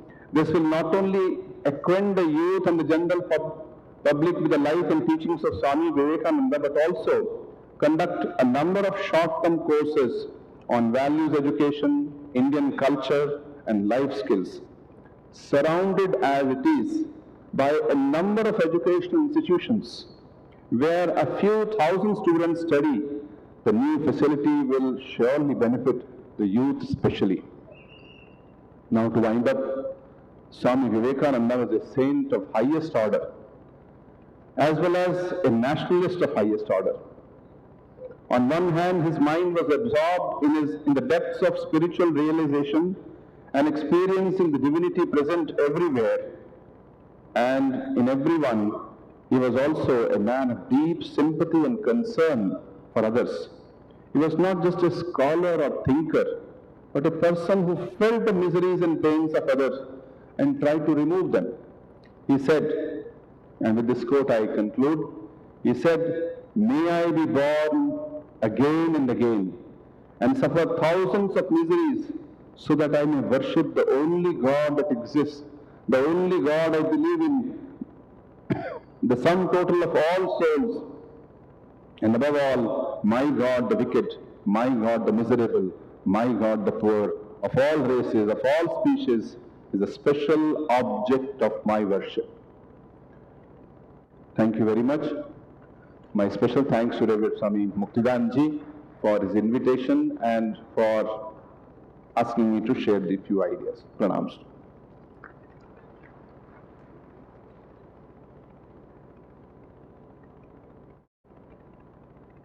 Thank you, Swamiji, for that excellent coverage of factual details related to Swamiji's visit to Mysore. ಬಂಧುಗಳೇ, ನಮ್ಮ ಭಾರತಕ್ಕೆ ಯಾವ ದೇಶದಿಂದ ಸೋದರಿ ನಿವೇದಿತಾ ಬಂದರೋ ಆ ದೇಶ ಐರ್ಲೆಂಡ್ನಲ್ಲಿ ರಾಮಕೃಷ್ಣ ವೇದಾಂತ ಸೆಂಟರ್ನ ಮುಖ್ಯಸ್ಥರಾಗಿ ಸೇವೆ ಸಲ್ಲಿಸ್ತಾ ಇರೋರು ಪೂಜ್ಯ ಸ್ವಾಮಿ ಶಾಂತಿವ್ರತಾಂಜಿ ಮಹಾರಾಜರು. ಮೈಸೂರಿನಲ್ಲಿ ರಿಮ್ಸೈನಲ್ಲಿ ಮತ್ತು ರಾಮಕೃಷ್ಣ ಆಶ್ರಮ ಎರಡೂ ಕಡೆ ಅವರು ಸೇವೆಯನ್ನು ಸಲ್ಲಿಸಿದ್ರು.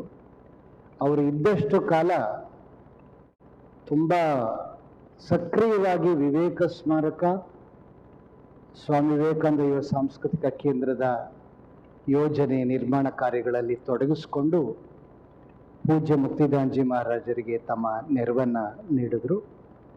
ಈಗ ಸ್ವಾಮಿ ಶಾಂತಿವ್ರತಾಂಜಿ ಮಹಾರಾಜರು ನಮ್ಮನ್ನು ಉದ್ದೇಶಿಸಿ ಮಾತನಾಡಬೇಕಂತ ಕೇಳ್ಕೊಳ್ತೀನಿ.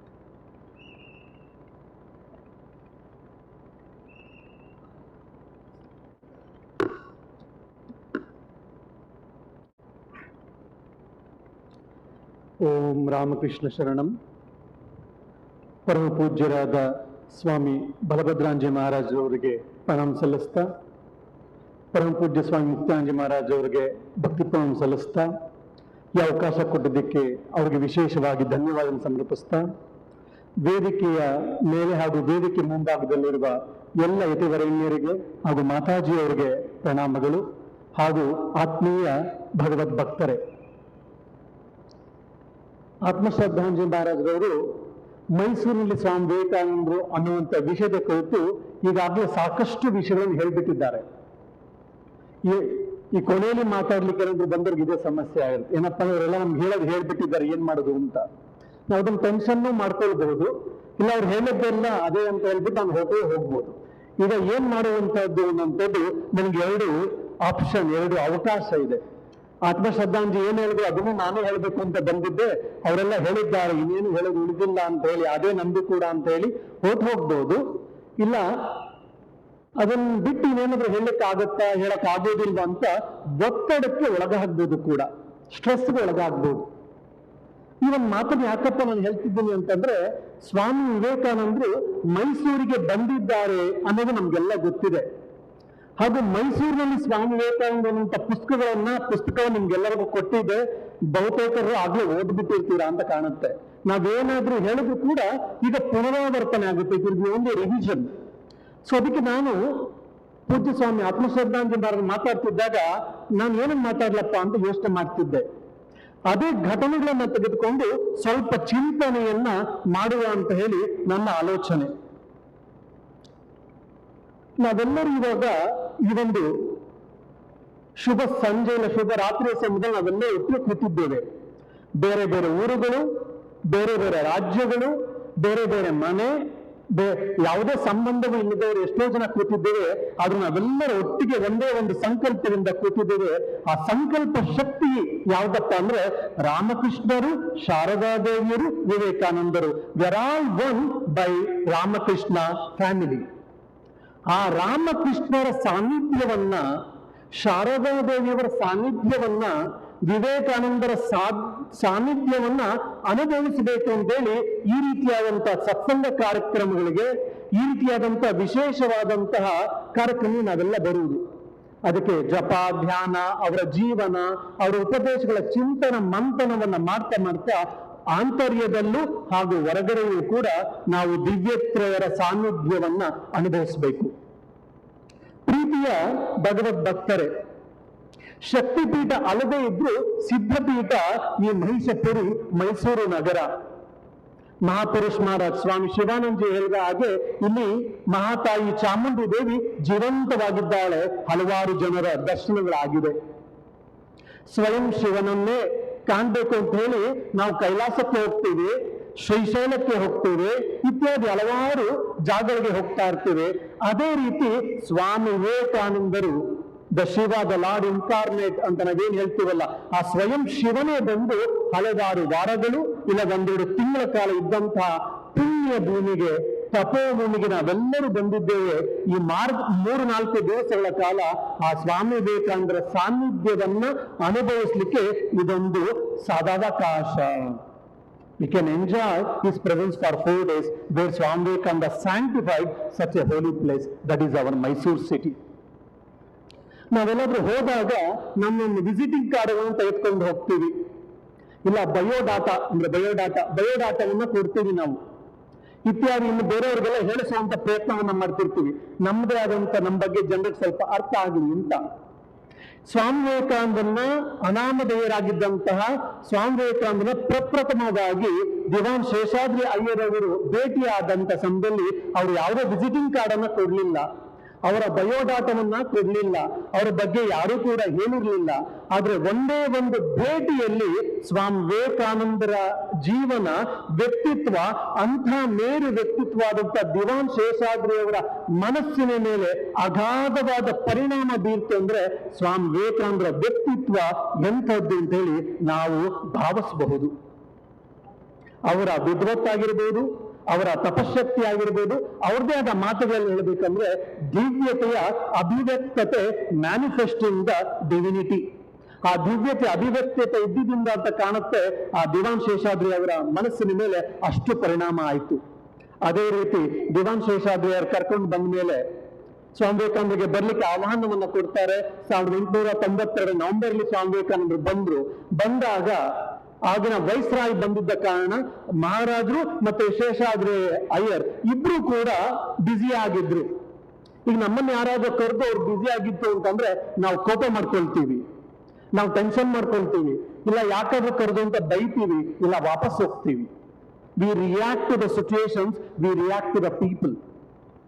ಆದ್ರೆ ಸ್ವಾಮಿ ವಿವೇಕಾನಂದರು ಇದು ಯಾವುದನ್ನು ಮಾಡದೆ ಅದನ್ನೆಲ್ಲವನ್ನು ಸ್ವೀಕರಿಸಿ ಅನಾಥಾಲಯದಲ್ಲಿ ಜೀವನವನ್ನ ಇಲ್ಲ ಸಮಯವನ್ನ ಕಳೆದು, he is not reacting, rather is responding. This is one of the greatest lesson for all of us to get away from the emotional stress which we are having present day.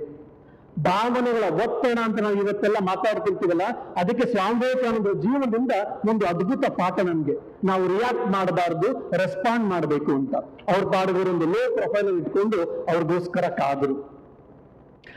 ಅದೇ ರೀತಿ ಮೈಸೂರು ಮಹಾರಾಜಗೆ ಹೋಗಿ ಭೇಟಿ ಇದ್ದಾಗ ಕೂಡ ಸಕಾರಾತ್ಮಕ ಮನೋಭಾವದಲ್ಲಿ ಹೋದ್ರು ಬಿಟ್ರೆ ಸ್ಥಿತಪ್ರಜ್ಞದ ಲಕ್ಷಣವನ್ನು ಅವರು ಪ್ರದರ್ಶನ ಮಾಡಿದ್ರು. ಏನಪ್ಪಾ ಅಂದ್ರೆ ನನ್ನನ್ನ ಕರೆದು ನೀನು ಸುಮ್ಮನೆ ಕೂರಿಸ್ಕೊಂಡ್ರೆ ನನ್ನ ನೆಗ್ಲೆಕ್ಟ್ ಮಾಡದಂತ ಅವ್ರ ಭಾವನೆಯಲ್ಲಿ ಹೋಗಿಲ್ಲ, ಬದಲಾಗಿ ಸಕಾರಾತ್ಮಕ ಮನೋಭಾವದಿಂದ ಹೋಗಿ ಅವರು ರಾಜರ ಜೊತೆ ಸಂವಾದವನ್ನು ನಡೆಸ್ತಾರೆ. ಆ ಮಹಾರಾಜರು ಕೂಡ ಪ್ರಪ್ರಥಮವಾದ ಭೇಟಿಯಲ್ಲಿ ಅವರಿಂದ ಪ್ರಭಾವಿತರಾಗಿ ಅವರನ್ನ ಸಂಸ್ಥಾನದ ಅತಿಥಿ, ಸ್ಟೇಟ್ ಗೆಸ್ಟ್ ಅಂತ ಹೇಳಿ ಪ್ರಪ್ರಥಮ ಭೇಟಿಯಲ್ಲೇ ಅವರನ್ನ ಡಿಕ್ಲೇರ್ ಮಾಡ್ತಾರಂದ್ರೆ ಸ್ವಾಮಿ ವಿವೇಕಾನಂದರ ಪ್ರಭಾವ ಮೈಸೂರು ಮಹಾರಾಜರ ಮೇಲೆ ಎಷ್ಟಾಗಿತ್ತು ಅಂತ ಇದು ಒಂದು ನಾವು ಭಾವಿಸಬಹುದು. ಇದನ್ನೆಲ್ಲ ನಾವು ಭಾವಿಸ್ಬೇಕು. ಸ್ವಾಮಿ ವಿವೇಕಾನಂದರ ಮೇರು ವ್ಯಕ್ತಿತ್ವದ ಬಗ್ಗೆ ನಮ್ದೊಂದು ಪರಿಚಯ ಉಂಟಾಗತ್ತೆ. ಇನ್ನೊಂದು 2 ಕಥೆಗಳನ್ನು ಪ್ರಾಯಶ ಹೇಳಲಿಕ್ಕೆ ಇಷ್ಟಪಡ್ತೇನೆ. ಇನ್ನೊಂದೇನಪ್ಪ ಅಂದ್ರೆ ಸ್ವಾಮಿ ವಿವೇಕಾನಂದರನ್ನ ಭೇಟಿ ಮಾಡಿದಂತ ಅದ್ಭುತವಾದಂತಹ ಒಬ್ಬ ಋಷಿ ಸಂಗೀತಗಾರ ಭೈರವಿ ಕೆಂಪೇಗೌಡ. ಈ ಭೈರವಿ ಕೆಂಪೇಗೌಡ ಭೂಮಿಗೆ ಗಂಧರ್ವ ಅನ್ನುವಂತ ಒಂದು ಪುಸ್ತಕ ಇದೆ, ದಯವಿಟ್ಟು ಎಲ್ಲರೂ ನಾವೆಲ್ಲ ಕನ್ನಡಿಗರು ಓದಬೇಕು. ಅದ್ಭುತವಾದ ಪುಸ್ತಕ. ಅದನ್ನೊಂದು ತಮಾಷೆ ಇದೆ, ಅದ್ಭುತವಾದ ಘಟನೆ ಕೂಡ ಇದೆ. ಮೈಸೂರು ಮಹಾರಾಜರು ಈ ಭೈರವಿ ಕೆಂಪೇಗೌಡರ ಹಾಡನ್ನ ಕೇಳಿಬಿಟ್ಟು ಅವರನ್ನ ಆಸ್ಥಾನ ಸಂಗೀತಗಾರನಾಗಿ ಇಟ್ಕೊಳ್ಬೇಕು ಅಂತ ಅವ್ರು ಆಲೋಚನೆ ಮಾಡಿರ್ತಾರೆ. ಆದ್ರೆ ಮೈಸೂರು ರಾಜರ ಆಶ್ರಯ ಬೇಕು ಅಂತೇಳಿ ಹಲವಾರು ಜನ ಪಿತೂರಿ ಮಾಡ್ತಿರ್ತಾರೆ. ಈ ಭೈರವಿ ಕೆಂಪೇಗೌಡರ ಇನ್ನೊಬ್ಬ ಸ್ನೇಹಿತ ಅಲ್ಲಿ ಒಂದು ಅಧಿಕಾರಿಯಾಗಿರ್ತಾರೆ. ಆದ್ರೆ ಈ ಪಿತೂರಿ ಒಳಗೆ ಹೋಗಬಾರ್ದು ಅಂತ ಹೇಳಿ ಅವರೊಂದು ಸ್ಪರ್ಧೆಯನ್ನ ಆಯೋಜಿಸ್ತಾರೆ. ಏನಪ್ಪ ಸ್ಪರ್ಧೆ ಅಂದ್ರೆ ಆ ಮೈಸೂರು ಆಸ್ಥಾನದಲ್ಲಿ, ಅರಮನೆ ಆಸ್ಥಾನದ ಒಂದು ಮೂಲೆಯಲ್ಲಿ ಸಾರಂಗ ಅಂದ್ರೆ ಜಿಂಕೆಯನ್ನ ಕಟ್ಟಿ ಹುಲ್ಲನ್ನು ಹಾಕಿರ್ತಾರೆ. ಸಾರಂಗ ರಾಗವನ್ನು ಪ್ರತಿಯೊಬ್ಬರು ಆಡಬೇಕು. ಯಾರು ಹಾಡಿದಾಗ ಜಿಂಕೆ ಅವರತ್ತ ನೋಡುತ್ತೋ ಅವರು ಕಾಂಪಿಟೇಷನ್ ಗೆದ್ರು ಅಂತ. ಯಾವಾಗ ಕಾಂಪಿಟೇಷನ್ ಅನ್ನ ಅನೌನ್ಸ್ ಮಾಡ್ತಾರೋ ಅರ್ಧಕ್ಕರ್ಧ ಜನ ವಿತ್ಡ್ರಾ ಆಗ್ತಾರೆ, ನಾವ್ ಈ ಕಾಂಪಿಟೇಷನ್ ಹೋಗೋದಿಲ್ಲ ಅಂತ.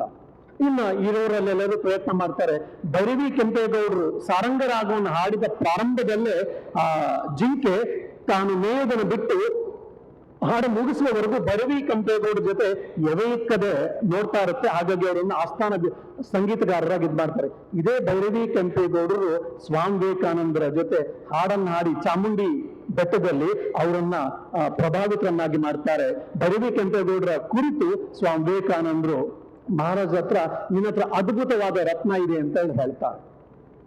ಇದೆಲ್ಲ ಒಂದ್ ಕಡೆ ಆದ್ರೆ ಸ್ವಾಮಿ ವಿವೇಕಾನಂದರ ಹಲವಾರು ಜನ ಮಹಾರಾಜರಿರ್ಬೋದು, ದಿವಾನರಿರ್ಬೋದು, ಹಲವಾರು ಆಸ್ಥಾನಿಕರಿರ್ಬೋದು, ಪ್ರಜೆಗಳಿರ್ಬೋದು, ಎಲ್ಲರೂ ಕೂಡ ಸ್ವಾಮಿ ವಿವೇಕಾನಂದ ಚರ್ಚೆ ಮಾಡ್ತಾ ಇದ್ರು. ಅದರಲ್ಲಿ ಇನ್ನೊಬ್ಬ ಮುಸಲ್ಮಾನೊಬ್ಬ ಇಸ್ಲಾಂ ಧರ್ಮಕ್ಕೆ ಸೇರಿದವನು, ಅವನು ಕೂಡ ಸ್ವಾಮಿ ವಿವೇಕಾನಂದ ಜೊತೆ ಮಾತಾಡ್ತಿರ್ತಾನೆ. ಸ್ವಾಮಿ ವಿವೇಕಾನಂದ ಜೊತೆ ಮಾತಾಡ್ತಿರ್ದ ಅಬ್ದುಲ್ ರಹೀಂ ಸಾಹೇಬ್ ಅಂತ ಅವನ ಹೆಸರು. ಸ್ವಾಮಿ ವಿವೇಕಾನಂದ ಜೊತೆ ಮಾತಾಡ್ತಾ ಇರ್ಬೇಕಂತ ಸಮಯದಲ್ಲಿ ಸ್ವಾಮಿ ವಿವೇಕಾನಂದ ಕುರಾನ್ ಬಗ್ಗೆ, ಇಸ್ಲಾಂ ಧರ್ಮದ ತತ್ವದ ಥಿಯಾಲಜಿ ಬಗ್ಗೆ ಎಷ್ಟು ಚೆನ್ನಾಗಿ ಮಾತಾಡ್ತಾರೆ ಅಂದ್ರೆ Abdul Rahman Sahib feels that whatever doubts he had about Islam, everything was cleared when he discussed with the Swami Vivekananda. Swami Vivekanandra ವಿದ್ವತ್ತು ಎಷ್ಟು ಅದ್ಭುತವಾಗಿತ್ತು ನೋಡಿ. ಇನ್ನೊಂದೇನಪ್ಪ ಅಂದ್ರೆ ಆಸ್ಟ್ರಿಯಾದ ಒಬ್ಬ ಸಂಗೀತಜ್ಞ ಅವತ್ತು ಪಾಶ್ಚಾತ್ಯ ಶೈಲಿಯಲ್ಲಿ ಒಂದು ದಿವಸ ಸಂಜೆ ಸಂಗೀತವನ್ನು ನುಡಿಸ್ತಾರೆ. ಸ್ವಾಮಿ ವಿವೇಕಾನಂದ ಅವ್ರ ಜೊತೆ ಕೂಡ ಚರ್ಚೆಯನ್ನು ಮಾಡ್ತಾರೆ. ಚರ್ಚೆ ಮಾಡಿದಾಗ ಆಸ್ಟ್ರಿಯಾದ ಸಂಗೀತಜ್ಞ ಸ್ವಾಮಿ ವಿವೇಕಾನಂದರ ಸಂಗೀತದ ಜ್ಞಾನವನ್ನ ನೋಡಿ ಅವನಿಗೆ ಅತ್ಯಾಶ್ಚರ್ಯ ಆಗುತ್ತೆ. ಇದೇ ರೀತಿ ಎಲೆಕ್ಟ್ರಿಸಿಟಿ ಬಗ್ಗೆ ಮಾತಾಡ್ಬೋದು. ಹೀಗೆ ಹಲವಾರು ಜನ ಸ್ವಾಮಿ ವಿವೇಕಾನಂದರ ಪ್ರಭಾವಿತರಾದಂತ ತಪೋಭೂಮಿ, ಪುಣ್ಯ ಭೂಮಿ ಈ ಮೈಸೂರು ನಗರ ನಾವಿದ್ದೇವೆ. ಈ 4 ದಿವಸಗಳ ಕಾಲ ಅವರ ಸಾನ್ನಿಧ್ಯವನ್ನು ಅನುಭವಿಸೋಣ. ಅಂತಹ ಸಾನ್ನಿಧ್ಯ ಇದ್ದಂತಹ ಏನು ನಿರಂಜನ ಮಠ ಅಂತ ಹೇಳ್ಬೋದು, ಅನಾಥಾಲಯ ಅಂತ ಇರ್ಬೋದು. ಆದ್ರೆ ಅದು ಯಾರಿಗೂ ಗೊತ್ತಾಗದೆ ಅದು ಶಿಥಿಲವಾಗಿತ್ತು. ಮೊನ್ನೆಷ್ಟೇ ನಿವೇದಿತಾ ಬರ್ತಡೇ ಆಯ್ತು. ನಿವೇದಿತಾ's birthday. Recently I was reading a letters of Swami Vivekananda. In one of his letters, in the footnote, I got an interesting information where Swami Vivekananda mentioned that I am traveling from New York to the London. While en route to London, I got down at Queensland. From there, along with J.J. Goodwin, I traveled to Dublin. From Dublin, I went to Reading Town, that is in London ಅಂತ. 2 ದಿವಸಗಳ ಕಾಲ ಸ್ವಾಮಿ ವಿವೇಕಾನಂದರು Ireland ದೇಶಕ್ಕೆ ಬಂದಿದ್ರು ಅಂತ ಪ್ರಪ್ರಥಮವಾಗಿ at least ನನಗೆ ಗೊತ್ತಾಯಿತು.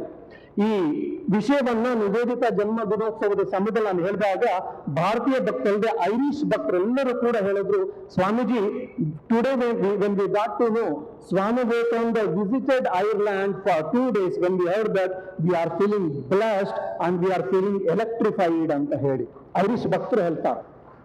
ಇನ್ನು ಸ್ವಾಮಿ ವಿವೇಕಾನಂದ ಹಲವಾರು ದಿವಸಗಳಲ್ಲಿ ಇದ್ದಂತ ಸಮಯ ನಾವು ಆಲೋಚನೆ ಮಾಡಿದ್ರೆ ನಮ್ಗೆಷ್ಟು ರೋಮಾಂಚನ ಆಗಬೇಕು, ನಮ್ಗೆಷ್ಟು ಎಲೆಕ್ಟ್ರಿಫೈ ಆಗಬೇಕು ಆಲೋಚನೆ ಮಾಡಿ.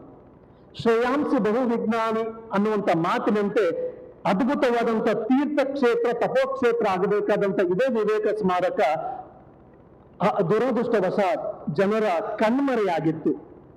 ಪೂಜ್ಯ ಸ್ವಾಮಿ ಮುಕ್ತಾಂಜಿ ಮಹಾರಾಜ್ ಆಗಿರ್ಬೋದು, ಇನ್ನು ಹಲವಾರು ಭಕ್ತರಾಗಿರ್ಬೋದು, ಅವರೆಲ್ಲರೂ ಕೂಡ ಸೇರ್ಕೊಂಡು ತೆಗೆದುಕೊಳ್ಳಬೇಕು ಅಂತ ಸಂಕಲ್ಪ ಮಾಡಿ ತೆಗೆದುಕೊಂಡಾಗ ಸುಮಾರು 15 ವರ್ಷಗಳ ಕಾಲ ಅನೇಕ ರೀತಿಯಂತ ಕಷ್ಟ ಕಾರ್ಪಣ್ಯಗಳನ್ನ, ಅಪಮಾನಗಳನ್ನ ಎಲ್ಲವನ್ನ ಸ್ವಾಮೀಜಿಯವರಾಗಿರ್ಬೋದು, ಭಕ್ತರಾಗಿರ್ಬೋದು, ಸ್ವಯಂ ಸೇವಕರಾಗಿರ್ಬೋದು ಎಲ್ಲರೂ ಅನುಭವಿಸಿದ್ವಿ. ಸ್ವಾಮಿ ವಿವೇಕಾನಂದರು ಏನು ನಮ್ಗೆ ಒಂದು ಅದ್ಭುತವಾದ ಸಿಂಹವಾಣಿಯನ್ನು ಕೊಟ್ಟಿದ್ದಾರೆ. ಫೇಸ್ ದ ಬ್ರೂಟ್ಸ್ ಅನ್ನುವಂತ ಮಾತನ್ನ ಪ್ರಾಯೋಗಿಕವಾಗಿ ನಾವೆಲ್ಲ ಜೀವನದಲ್ಲಿ ಒಂದು ಅನುಷ್ಠಾನ ರೂಪಕ್ಕೆ ತರಲಿಕ್ಕೆ ಸಾಧ್ಯ. ಆದ್ರಿಂದ ಇವತ್ತು ವಿವೇಕ ಸ್ಮಾರಕವನ್ನ, ಇಲ್ಲ ಸ್ವಾಮಿ ವಿವೇಕಾನಂದ ಯುವ ಸಾಂಸ್ಕೃತಿಕ ಕೇಂದ್ರವನ್ನ ನೋಡ್ತಾ ಇದ್ದೇವೆ.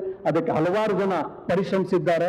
ಇದರಿಂದ ಮುಂದೆ ಹಲವಾರು ಜನ ಯುವಕ ಯುವತಿಯರಿಗೆ ಸಾಕಷ್ಟು ಪ್ರಯೋಜನ ಆಗುತ್ತೆ. ಅದರಲ್ಲಿ ಯಾವುದೇ ಅತಿಶಯೋಕ್ತಿ ಇಲ್ಲ ಅಂತ ನಾನು ಭಾವಿಸ್ತಾ, ನಮ್ಮೆಲ್ಲರಿಗೂ ಗೊತ್ತಿದೆ ಇಂಥ ಅವಕಾಶವನ್ನು ಕೊಟ್ಟಿದ್ದ ಪೂಜ್ಯ ಸ್ವಾಮಿ ಮುಕ್ತಾಂಜಿ ಮಹಾರಾಜ್ ಅವರಿಗೆ ಅನಂತ ಪ್ರಣಾಮ ಸಲ್ಲಿಸ್ತಾ, ನೀವೆಲ್ಲರೂ ಕೂಡ ನಮ್ಮ ಮಾತುಗಳನ್ನು ಕೇಳಿದ್ದಕ್ಕೆ ನಿಮಗೆಲ್ಲರೂ ಅನಂತ ಧನ್ಯವಾದ ಸಲ್ಲಿಸ್ತಾ ಮಾತಿಗೆ ವಿರಮಿಸ್ತೇನೆ. ಜಯ ರಾಮಕೃಷ್ಣ.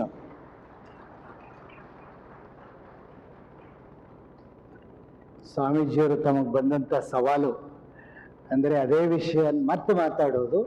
ಆದರೆ ವಿಶೇಷವಾದ ಎಚ್ಚರಿಕೆಯನ್ನು ವಹಿಸಿ ಮಾತಾಡಿದ್ದಾರೆ. ಯಾವ್ಯಾವ ಪಾಯಿಂಟ್ಸ್ ಬಿಟ್ಟು ಹೋಗಿತ್ತು ಅದನ್ನು ಗ್ಯಾಪ್ ಮಾಡಿ ಇಬ್ಬರ ಉಪನ್ಯಾಸಕ್ಕೆ ಸಮಗ್ರವಾದ ಒಂದು ಪಿಕ್ಚರನ್ನು ಕೊಟ್ಟಿದೆ ಅಂತ ನಾನು ಭಾವಿಸ್ತೇನೆ. Thank you so much.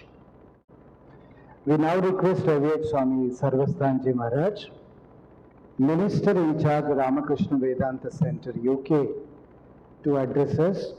Now the topic is Regeneration of India as envisioned by Swami Vivekananda.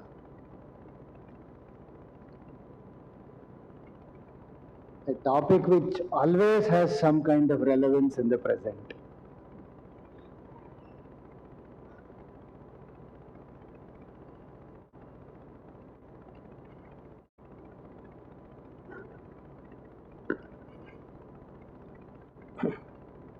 ॐ जननीं शारदां देवीं रामकृष्णं जगद्गुरुं पादपद्मे तयो श्रुत्वा प्रणमामि मुहुर्मुहुः।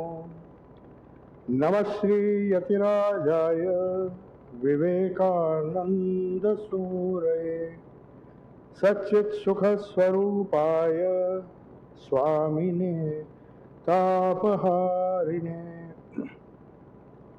Revered Swami Balabhadrananji Maharaj, other senior Swamis, on the dais, off the dais, Matajis and dear devotees.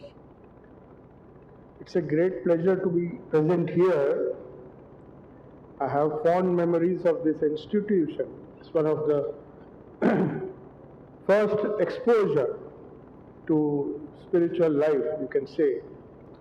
Staying for 14 days, Revered Swami Bodhamayanji was also there, Ravin Maharaj was there. We attended a retreat, 14-day retreat in Rimse when Revered Swami Arshananji was there. So those fond memories and memories of being in touch with Somnathanji Maharaj, Jagadatmanji and all the other Swamis, Revered Swamis, who had a great influence on the way we understood as young people, young students, spirituality. So today, the topic that I'm supposed to speak on is regeneration of India as envisioned by Swami Vivekananda. Of course, Revered Swami Balabhadranji has given a very elaborate, beautiful discussion on this topic, and there will be two more talks after this, Bodhamayanji and Dr. Balasubramaniam. So I'll try to speak something which may not be repeated, I hope so. Something slightly different. You see, when we see the buildings and the growth of institutions and countries, societies, countries, we measure progress by the amount of activity or karma that we do and the huge buildings, brick and mortar progress, as they say, material progress. And that attracts our attention because that's very natural. Because that, according to the Western concept, constitutes progress. So material progress is real progress, according to them. But Swami Vivekananda once was asked, so he defined civilizational progress, and that's applicable to institutional progress as well. He said, civilization is the progressive reading of spirit into matter. It's a very profound statement, and he told this to some of the Western disciples. When he was asked, he said, you people say that Europe has made progress, the West has made progress, but yes, that is not real progress because that is not sustainable. So, coming to another important point which Revered Swami Balabhadranji mentioned, so I try to elaborate on that. He said something very significant. We had a glorious past, and Swamiji was never tired of speaking those things, especially in the West. Only when he came to India, he would criticize the Indians and tell them what they lacked. But when he went to the West, anybody, including the Western disciples, When they spoke anything about India, he used to be angry on them. Said not a single word. So he used to speak of the glory, the wonderful glory of Indian spiritual culture for several centuries. But he said one important point which needs to be covered when we talk of regeneration of India as envisioned by Swami Vivekananda is he asked us to ask ourselves, Indians, why in spite of such a glorious past are we suffering? Are we in this condition? Of course, many conditions were there, a lack of education, lack of women's empowerment, women were neglected, the masses were neglected, all these points have been covered. But he said one important thing. He said, we forgot that there are other nations and we forgot to compare notes with them. Should we be satisfied glorifying our past and believe or think that there is nothing in the West that we can absorb and make our own? So in answer to this question, while he was traveling with some of his Western disciples, and that's what I want to discuss, that how Western disciples, about Sister Nivedita we heard, there are other disciples whom he used to say, when they asked Swami, how can we help you, your mission? To Joe he said, love India. What was the India he wanted her to love? What was the India that he wanted Sister Nivedita to understand before she started the work for the women? He didn't allow her to work. If you see, he wanted her to imbibe all the great things, the essence, the spirit of India, real India. And so also Joe. He told Joe, you love India. And she was trying to search for what India stands for. But because she was taking every word that came out of Swamiji's mouth, as she said, when I first heard Swami speaking about truth, about spirituality, it was truth to me. The second sentence he spoke was truth. And whatever he spoke was truth. So she had tremendous faith, Josephine MacLeod. And she spent her very long life loving India, staying for almost 6 months every time. She used all her wealth trying to translate all the books into languages, even Rola, all the material that she gave, the yogas. She helped publish yoga, Raj Yoga and other yogas because she felt this is the eternal message which alone can save the world. And that was one of the tasks Swami Vivekananda wanted to accomplish. He said, nobody will help India, even the entire Kubera's wealth, if it is poured on one village, cannot help us. There should be an exchange. We cannot just expect others to help us. We have to give and take. You can take only if you have something to give. So that is why another English disciple, the couple, the Savior couple, when he was speaking about his scheme of Advaita Ashrama, and they immediately sold their entire property, and with all the money they came to Swami Vivekananda to start his dream project, the Advaita Ashrama in Mayavati. So speaking about the main purpose of starting Advaita Ashrama was that I want a center where my Eastern and Western disciples will stay together. The Eastern disciples would be trained there to preach universal ideas of Vedanta in the light of my master Sri Ramakrishna, without whom he believed these universal ideas would not be understood.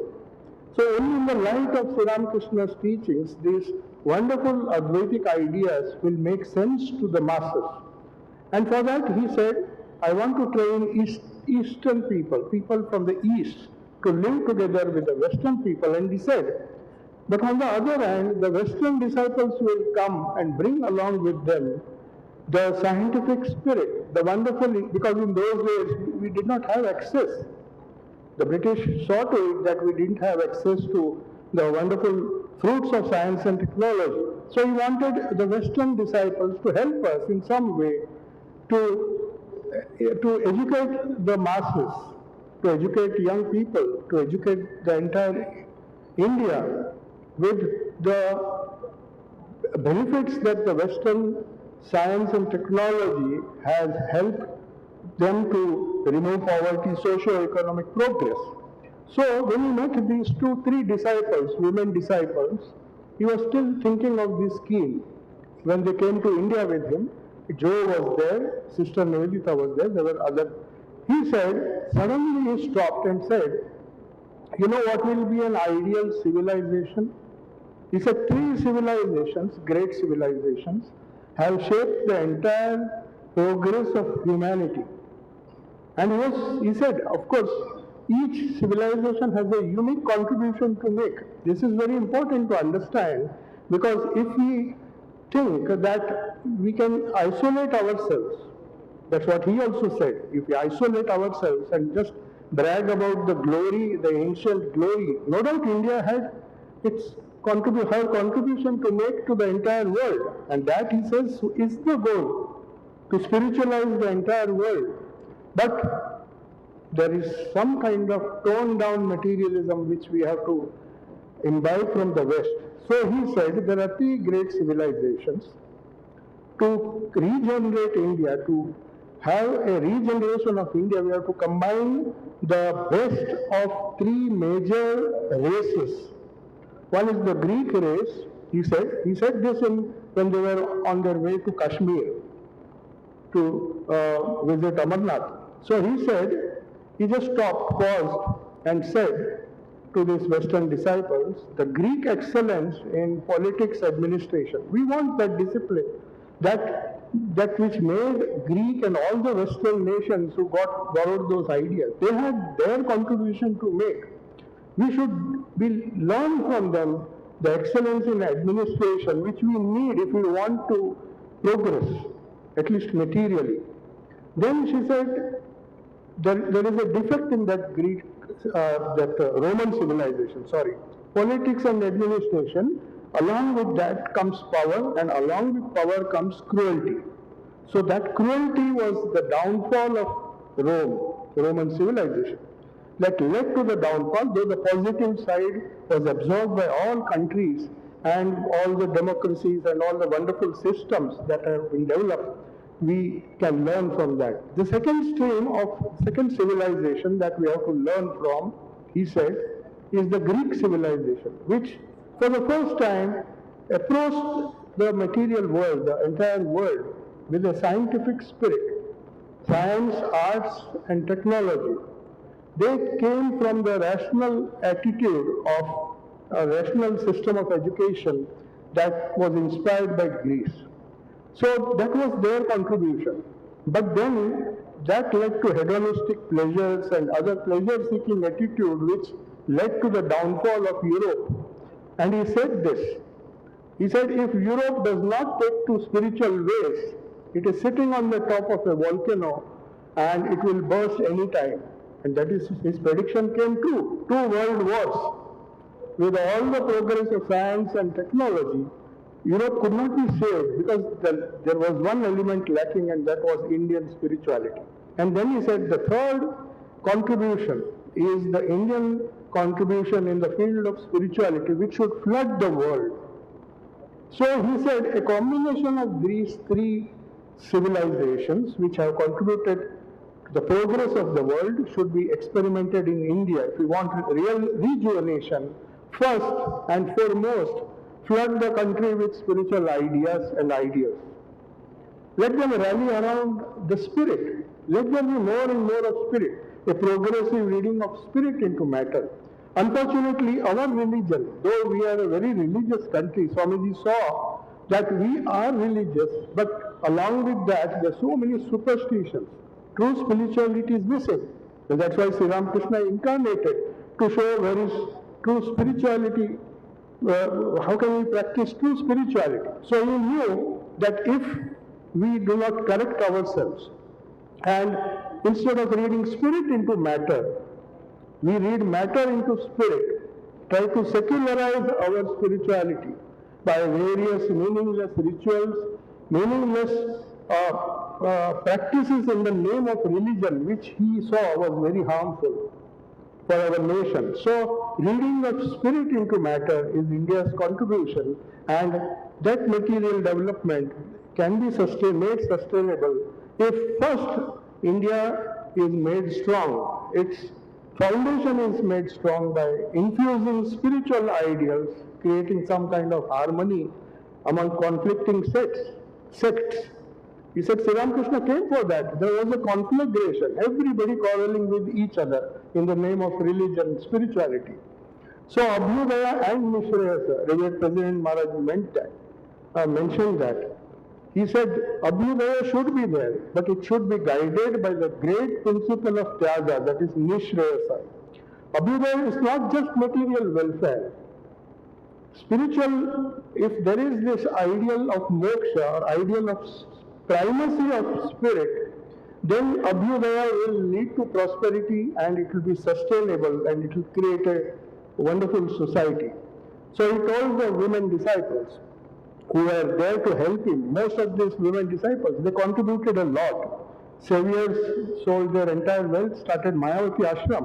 Henrietta Muller gave a huge amount to purchase Belur Math land.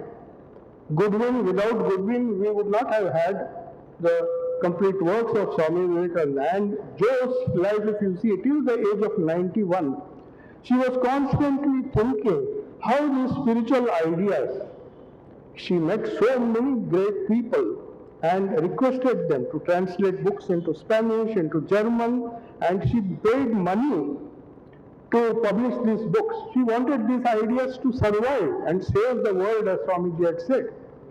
And she also gave $800 at one stroke to start Udbodhan when they were struggling for funds. And Swamiji gave it to Trigonathit, and you know, so many wonderful things which the Western disciples have helped in Swami Vivekananda's mission. So we have to acknowledge that contribution as well. There were many Indian disciples, Sala Singha, and there were so many monastic, the whole order was obviously inspired by Swamiji's ideas. But he wanted that this interaction between the best of the West and the best of the East together can create a sustainable solution. So that is the plan, his plan for regeneration of India, which would lead to the regeneration or spiritualization of the entire world. Thank you.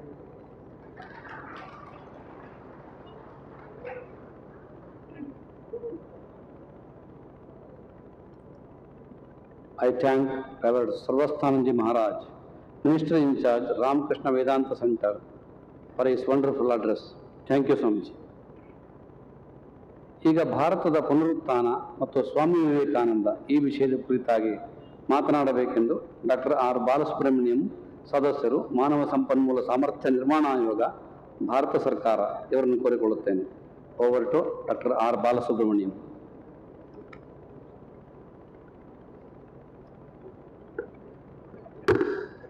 ಎಲ್ಲರಿಗೂ ನಮಸ್ಕಾರ.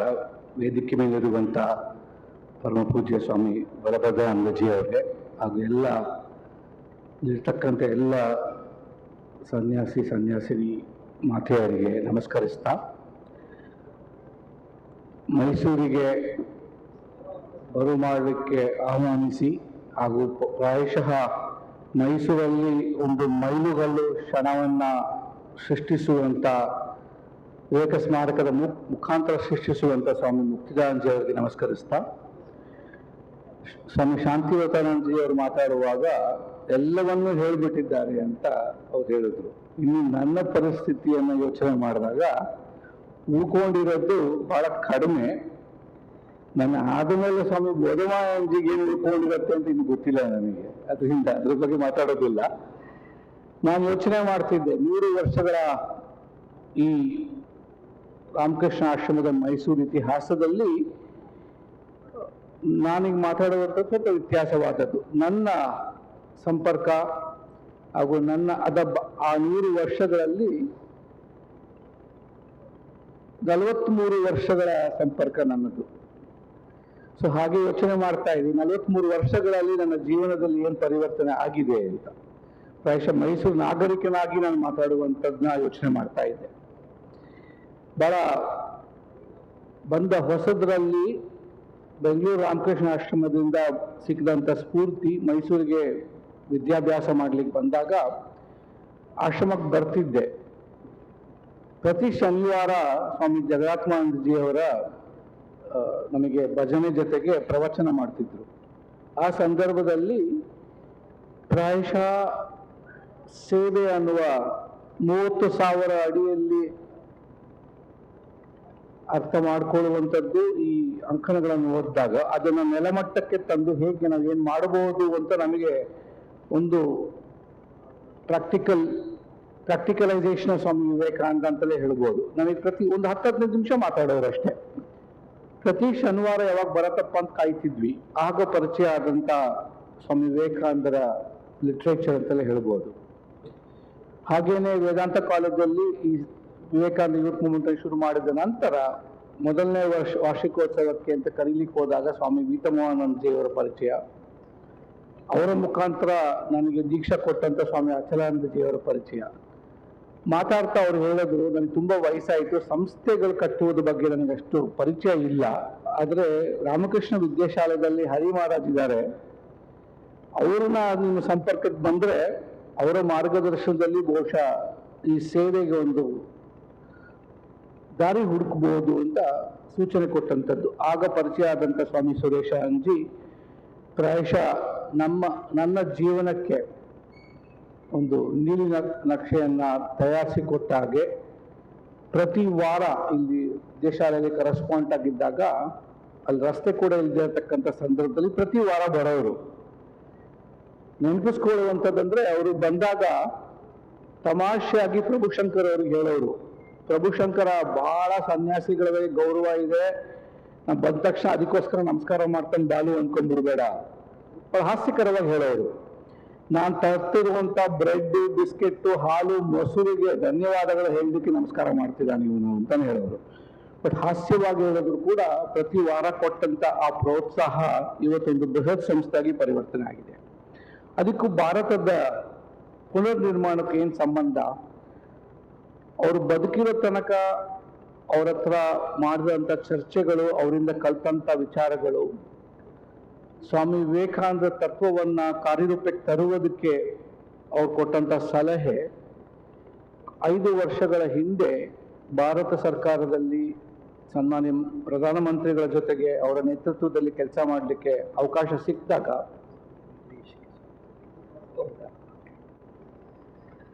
ಸಮಯ ಮುಗಿತು ಅಂತ ಹೇಳ್ತಾರೆ ಅಂತ ಎದುರ್ಕೊಂಡ್ಬಿಟ್ಟೆ. ಆದರೆ ಕನ್ನಡದಕ್ಕಿಂತ ಇಂಗ್ಲಿಷಲ್ಲಿ ಮಾತಾಡಿ ಅಂತ ಕೇಳ್ಕೊಳ್ತಾ ಇದ್ದಾರೆ.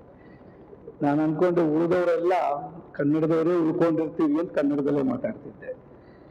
But 5 years ago when I had an opportunity to join the national government on something very important, what the Honorable Prime Minister set up called Mission Karmyogi, I was unsure of what to do. So I reached out to Paramit Pujya Swami Gautamanandaji and asked his advice and said, what should I do? And he said something very, very conclusive. He said, if Guru Maharaj wishes that you carry this, whatever has been your association with the Ramakrishna Vivekananda movement in Mysore to a national stage, you have no choice but to go. That gave me the confidence to go, but I was still confused. How do I take this message of Swami Vivekananda, which I thought was Seva and Tyaga, and what do I do at the national level, and how does it contribute to regenerating a great nation of ours? I think the answer to this came from the Honorable Prime Minister himself. He gave a very matter-of-factly statement. He said, convert कर्मचारी भाव से कर्मयोगी भाव आना चाहिए. He was very clear. Convert people with the attitude of कर्मचारी to कर्मयोgi. Then he said something else. Our entire civil services is a product or a legacy of the British colonization. So he said, can you decolonize and fill the spirit of India into our academies and civil servants? And when he said this, I wasn't sure how exactly to go about doing this, especially because everything I knew came from Swami Vivekananda and this message. And I was unsure when I started. But I believe everything that I've been able to, in my own small way, function as an instrument is trying to bring Swamiji alive in the civil services of this nation.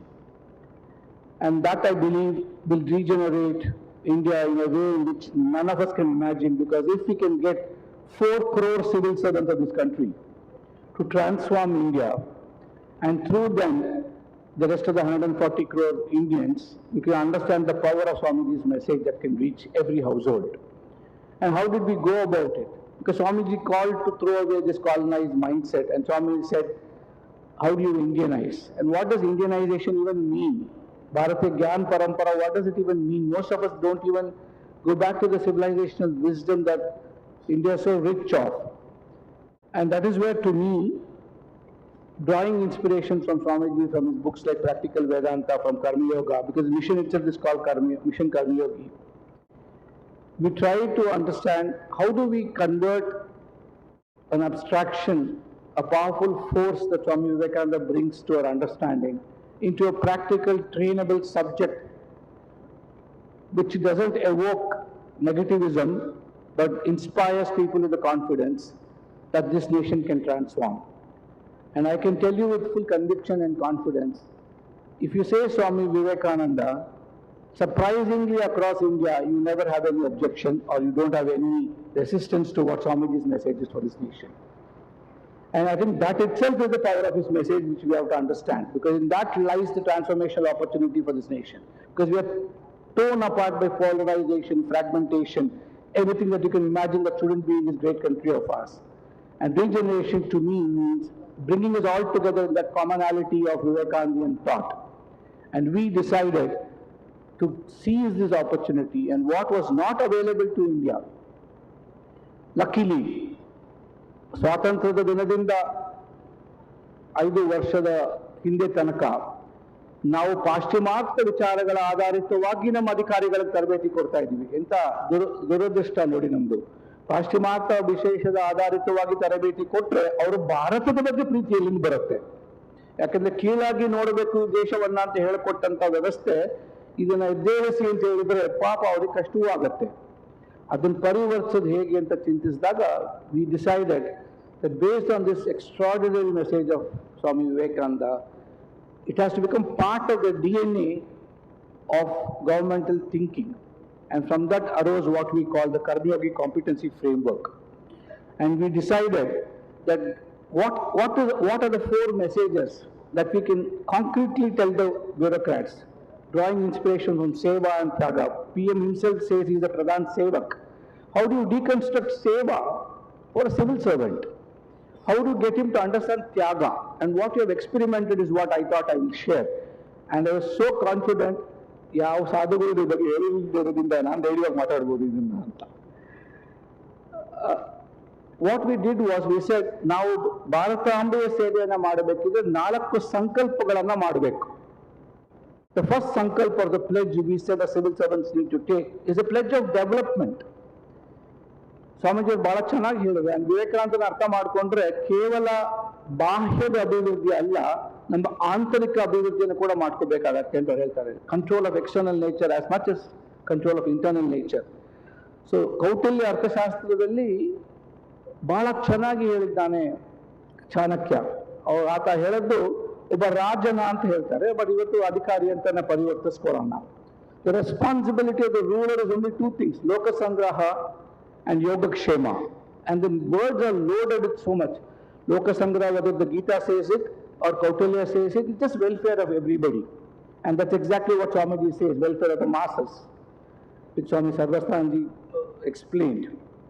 And second thing, Yogakshema is a very powerful concept of public governance, in which in the context of public administration and Greek civilization that Swami Vivekananda referred to, we can contextually say in India, it is protecting the securities acquired by our citizens and also enabling them to acquire more securities. So Swamiji ಅವರು ಕೊಟ್ಟಂತ ಸಂದೇಶವೂ ಕೂಡ ಇದನ್ನೇ ಹೇಳುತ್ತೆ. ಆದರೆ ಇದೆರಡನ್ನೂ ಮಾಡಬೇಕಿದ್ರೆ ಇದು ಬಾಹ್ಯವಾಗಿರ್ತಕ್ಕಂಥ ಅಭಿವೃದ್ಧಿಯ ವಿಚಾರ. The internal nature that Swami Vivekananda spoke about, Kautilya says only an Indriya Vijayi can do it. If an Indriya Nigraha is not being practiced by a ruler, he can never deliver on Loka Sangraha. Or Yogakshema. Now, the biggest message of Swami Vivekananda, if you understand him thoroughly, is less about external nature. He said you can understand the Gita better, but not on an empty stomach, but on a full stomach. So we need to fill the citizens' stomachs with not just food, but their minds and hearts of the Gita also. And so we decided we will define development itself, not merely as an expansion of airports and ports and other things, but a constant investment the state can make on citizens' human and social capital. While GDP is important, money is important, we said, what more can we say? Building this human wealth, like Swami Vivekananda ಹೇಳಿದಂಗೆ ಮನುಷ್ಯರ ನಿರ್ಮಾಣ, ವ್ಯಕ್ತಿ ನಿರ್ಮಾಣ ಹಾಗೂ ಚಾರಿತ್ರ್ಯ ನಿರ್ಮಾಣ, ಇದನ್ನು ಅವರಿಗೆ ಹೇಗೆ ನಾವು ಆಳವಾಗಿ ಸರ್ಕಾರವನ್ನು ಸೇರ್ಪಡೆ ಆದ ದಿನದಿಂದಲೇ ತುಂಬಿಸ್ಲಿಕ್ಕೆ ಸಾಧ್ಯ ಅಂತ ಯೋಚನೆ ಮಾಡಿದಾಗ ಆ ಡೆವಲಪ್ಮೆಂಟ್ ಕೂಡ ಮುಖ್ಯ ಅಂತ ಮೊದಲನೇ ಸಂಕಲ್ಪ ವಿಕಾಸ, ಎರಡನೇ ಸಂಕಲ್ಪ ಗರ್ವ, ಭಾರತಾಂಬೆ ಬಗ್ಗೆ, ಭಾರತದ ಬಗ್ಗೆ, ಸರ್ಕಾರಿ ನೌಕರಿ ಬಗ್ಗೆ, ನಮ್ಮ ಆಚಾರ ವಿಚಾರಗಳ ಬಗ್ಗೆ, ನಮ್ಮ ಸ್ಕ್ರಿಪ್ಚರ್ಸ್ ಬಗ್ಗೆ, ಸಿವಿಲೈಸೇಷನ್ ವಿಸ್ಡಮ್ ಬಗ್ಗೆ, ಇತಿಹಾಸಗಳ ಬಗ್ಗೆ, ಪುರಾಣಗಳ ಬಗ್ಗೆ ಔಪಚಾರಿಕವಾಗಿ ನಮ್ಮ ಸರ್ಕಾರಿ ಅಧಿಕಾರಿಗಳಿಗೆ ತಿಳಿಸುವಂತ ವ್ಯವಸ್ಥೆಯನ್ನು ನಿರ್ಮಾಣ ಮಾಡಿ ಅದು ಗರ್ವದಿಂದ ಹೇಳ್ಕೋಬೇಕು ಅಂತ ಹೇಳಿದ್ವಿ. ಸ್ಥಳೀಯ ಭಾಷೆಗಳ ಬಗ್ಗೆ ಗೌರವಿಸುವಂಥದ್ದು. ಮೂರನೇದು ನಾವು ಹೊಂದಿದವರಿಗೆ ಕರ್ತವ್ಯದ ಬಗ್ಗೆ. ನಮ್ಮ ಇತಿಹಾಸದಲ್ಲಿ we were never a rights-based society as India as a nation. Vivekananda reminded us we are always a responsibility-based nation. And so we said if you really have to bring Vivekananda into everyday administration, Kartavya became a very important context for us, our responsibility to the nation. And finally we said, Swamiji spoke of India as one.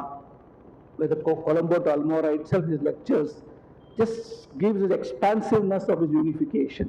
And we said, what Swamiji really meant was not just unity in diversity, but he said our diversity itself is an expression of our unity. And that we have to communicate to our civil servants, and we called it Ekta. But for doing all this, he said, ಈ 4 ಸಂಕಲ್ಪಗಳನ್ನು ಮಾಡ್ಕೋಬೇಕಿದ್ರೆ ಸ್ವಾಮೀಜಿ ಹೇಳಿದಂತ ಇನ್ನೊಂದು ಸಂದೇಶ, ನಮ್ಮ ಗುಣಗಳಲ್ಲಿ ಪರಿವರ್ತನೆ. ಅದಕ್ಕೆ ನಾವು ಅಂದ್ವಿ ಪ್ರತಿಯೊಬ್ಬ ಸರ್ಕಾರಿ ನೌಕರಲ್ಲಿ 4 ಥರದ ಗುಣಗಳನ್ನ, ಸದ್ಗುಣಗಳನ್ನ ಬೆಳೆಸ್ಕೋಬೇಕು. ವಿವೇಕಾನಂದರನ್ನ ಅವ್ರು ಹೇಳ್ತಂತ ವಾಣಿಯನ್ನ ಸರಿಯಾಗಿ ಅರ್ಥ ಮಾಡ್ಕೊಂಡ್ರೆ ಸ್ವಾಧ್ಯಾಯವನ್ನ ಮಾಡುವಂತ ಅಧಿಕಾರಿಗಳು ಬೇಕು ನಮಗೆ. ನಾನು ಯಾಕೆ ಸರ್ಕಾರಕ್ಕೆ ಬಂದೆ, ನಾನು ಹೇಗೆ ಸೇವೆ ಮಾಡಬಹುದು, ಸೇವೆ ಅಂದ್ರೆ ಏನು ನನ್ನ ದೃಷ್ಟಿಯಲ್ಲಿ ಅಂತ ಅವ್ರ ಆಲೋಚನೆ ಮಾಡಿದಾಗ ಮಾತ್ರ ಅವ್ರು ಸೇವೆ ಸಲ್ಲಿಸ್ಲಿಕ್ಕೆ ಸಾಧ್ಯ. ಇವತ್ತು ನಾನು 5 ವರ್ಷಗಳ ಕಾಲ ಕರ್ನಾಟಕ ಲೋಕಾಯುಕ್ತದಲ್ಲಿ ತನಿಖಾಧಿಕಾರಿಯಾಗಿ ಕೆಲಸ ಮಾಡಿದ್ದೇನೆ. ಕೆಲವು ಟೈಮ್ ಅವರು ಸಮಾಜಕ್ಕೆ ಸೇವೆ ಮಾಡ್ತಾ ಇದ್ದಾರೋ ಅಥವಾ ಅವರ ಮನೆಯವರಿಗೆ ಮತ್ತೆ ಸ್ವಂತಕ್ಕೆ ಸೇವೆ ಮಾಡ್ತಾ ಇದಾರೋ ಅಂತ ಗೊಂದಲ ಆಗತ್ತೆ. ಗೊಂದಲ ಅಂತ ಈಗ ಆಗದೇ ಇಲ್ಲ, ಯಾಕಂದ್ರೆ ಈಗ ಅವ್ರಿಗೆ ಮಾಡ್ಕೊಂತಾರೆ ಅಂತಾನೆ ಜನಗಳ ಸಂದೇಹ ಬರುತ್ತೆ. ಅದನ್ನ ಪರಿವರ್ತಿಸಬೇಕಿದ್ರೆ we need an administration that sees citizens as equals, understands ethics as a way of life and can empathize, and that can come only if you understand Swami Vivekananda. And so we said Swadhyaya is a very important guna. Swadhyaya alone is not enough. Swamiji said, give me a handful of young men and women. And so we told the officers, you alone cannot change India. ವಿಕಸಿತ ಭಾರತವನ್ನ ನೀವು ಒಬ್ಬರ ಕೈಯಲ್ಲಿ ಕಟ್ಟಲಿಕ್ಕೆ ಸಾಧ್ಯವಿಲ್ಲ. ನಾವೆಲ್ಲರೂ ಸೇರ್ಪಡೆ ಆಗಬೇಕು. ಸಹಕಾರ್ಯತದ ಮನೋಭಾವನೆ ಇದ್ದಾಗ ಮಾತ್ರ, only when we can collaborate can we build a great nation. So we teach our officers how to collaborate. And the third that we tell them is, we need an efficient and effective state. How do you bring it about? In a world of AI and ML, those realities are also there. Constant learning is the biggest message you can draw from Vivekananda. Practicing the spirit of self-inquiry and constant learning. And that's what I learned from Swami Sureshanji. Every day was learning, and every time I would come to him with a problem, he would not send me back with one possible solution. He would give me 5-6 solutions, and finally he would tell me, ಇದೆಲ್ಲ ಸಾಕಷ್ಟು ನಿಮಗೆ ಗೊತ್ತಿದೆ, ನೀನು ಮಾಡ್ಕೊಂಬಾ. He would never take away my confidence because I came to him with the problem. He would reassure and reinforce in me that he's just presenting options. The final conclusion of implementing them would be mine. So the freedom of choice which Vivekananda himself talks about, I think that I learned from the powerful advice and counseling I would get from Swami Sureshanji. And so we used this and said, how do you teach them Rajya Karma? How do you teach them to be efficient and effective? And then we said, finally your Dharma. And drawing inspiration from Seva and Tyaga, we said, your Swadharma is to serve our citizens. ನಮ್ಮ ನಾಗರಿಕರಿಗೆ, ಪ್ರಜೆಗಳಿಗೆ ಸೇವೆಯನ್ನು ಮಾಡುವಂಥ, ಸರಿ ಸಹಭಾಗಿತ್ವದಿಂದ ಸೇವೆಯನ್ನು ಮಾಡುವಂಥ, ಅವರಲ್ಲಿ ದಿವ್ಯತೆಯನ್ನು ಕಂಡಾಗ ಮಾತ್ರ ಸಹಭಾಗಿತ್ವ ಬರ್ಲಿಕ್ಕೆ ಸಾಧ್ಯ. ಸೊ ಅದನ್ನ ಮಾಡುವಂಥ ವ್ಯವಸ್ಥೆಯನ್ನು ಪ್ರಯತ್ನ ಪಟ್ವಿ. ಮುಗಿಸ್ಲಿಕ್ಕೆ ಮುಂಚೆ ನಾನು ಹೇಳುವಂಥದ್ದು, ತ್ಯಾಗ ಅಂದ್ರೆ ಏನಿರ್ಬೋದು ಸರ್ಕಾರಿ ಅಧಿಕಾರಿಗಳು, ಸ್ವಾಮೀಜಿ ಹೇಳಿದಂಥ ದೃಷ್ಟಿಕೋನದಲ್ಲಿ ಏನೇನು ತ್ಯಾಗಿಸ್ಬೋದು ಇವರು ಅಂತ ಯೋಚನೆ ಮಾಡ್ತಾ ಇದೆ. ಇವರನ್ನ ಕಾರ್ ಬಿಟ್ಟು ಕೊಟ್ಬಿಡಿ, ಮನೆ ಬಿಟ್ಟು ಕೊಟ್ಬಿಡಿ, ಸಂಬಳ ಬಿಟ್ಟು ಕೊಟ್ಬಿಡಿ ಅಂದ್ರೆ ಅದು ಪ್ರಾಕ್ಟಿಕಲ್ ಆಗಿ ನೆರವೇರುವಂಥದ್ದಲ್ಲ. ಅದಕ್ಕಿಂತ ಆಳವಾಗಿ ಹೋಗಬೇಕು. ಸೊ ನಾವು ವಿವೇಕಾನಂದರಿಂದನೇ ಅರ್ಥ ಮಾಡ್ಕೊಂಡಿದ್ದಂಥ ಗೀತೆಯ ಸಂದೇಶ ಅವ್ರಿಗೆ ಹೇಳ್ತೇವೆ, ಕೆಲಸ ಮಾಡೋದು ಮಾತ್ರ ನಿಮ್ಮ ಜವಾಬ್ದಾರಿ, ಅದರಿಂದ ಬರುವಂಥ ಪರಿಣಾಮದ ಬಗ್ಗೆ ಗಮನಿಸಬೇಡಿ, ಆದರೆ ಅದ್ರ ಬಗ್ಗೆ ಗಮನಿಸಲೇಬೇಡಿ ಅಂತ ಹೇಳೋದಿಲ್ಲ. ಅದಕ್ಕೋಸ್ಕರ ಕೆಲಸ ಮಾಡಬೇಡಿ, ಕೆಲಸ ಮಾಡ್ಲಿಕ್ಕೋಸ್ಕರ ಕೆಲಸ ಮಾಡಿ. ಅವ್ರಿಗೆ ಅರ್ಥವಾಗೋ ರೀತಿಯಲ್ಲಿ ಫಲತ್ಯಾಗವನ್ನ ಹೇಳ್ಕೊಟ್ವಿ, ಈಗ ಹೇಳ್ಕೊಡ್ತಾ ಇದ್ವಿ ಕೋರ್ಸ್ಗಳ ಮುಖಾಂತರ. ಸ್ವಲ್ಪ ಅವರು ಈ ಕರ್ಮಚಾರಿಯಿಂದ ಕರ್ಮಯೋಗಿಯ ಪಯಣದಲ್ಲಿ ಹೊರಟಾಗ ಒಂದೊಂದು ಸ್ಟೇಷನ್ ಆಗಿ ಹೋಗ್ಬೇಕಾಗ್ತದೆ. ಎರಡನೇ ಸ್ಟೇಷನ್ ಬಂದಾಗ ಹೇಳ್ತೇವೆ, ನಾವು ಯಾಕೆ ನಮ್ಮಲ್ಲಿ ಆಡಳಿತ ಸುಗಮವಾಗಿ ನಡೆಯೋದಿಲ್ಲ ಅಂದ್ರೆ, ನಮಗೆ ಅಪಾಯಿಂಟ್ಮೆಂಟ್ ಆಗ್ತಿದ್ದಾಗೇನೆ ನನಗೆ ಯಾವ ಜಾಗದಲ್ಲಿ ಪೋಸ್ಟಿಂಗ್ಸ್ ಬೇಕು ಅಂತ ಹುಡುಕಾಟದಲ್ಲಿ ಹೋಗ್ತೀವಿ. ಅದನ್ನ ನೆರವೇರಿಸ್ಕೊಳ್ಳಲಿಕ್ಕೆ ಮಂತ್ರಿಗಳ ಕಾಲನ್ನ ಹಿಡಿತೇವೆ, ಆಮೇಲೆ ಅವ್ರು ಹೇಳೋದನ್ನ ಕೇಳಬೇಕಾಗತ್ತೆ ನಾವು. ಸೊ ಅವ್ರಿಗೆ ನಾವು ಹೇಳೋದು, ನಿಜವಾಗ್ಲೂ ನೀವು ವಿವೇಕಾನಂದರನ್ನ ಅಥವಾ ಗೀತೆಯನ್ನು ಅರ್ಥೈಸ್ಕೊಂಡಿದ್ರೆ ಕರ್ಮತ್ಯಾಗವನ್ನ ಮಾಡಬೇಕಾಗತ್ತೆ.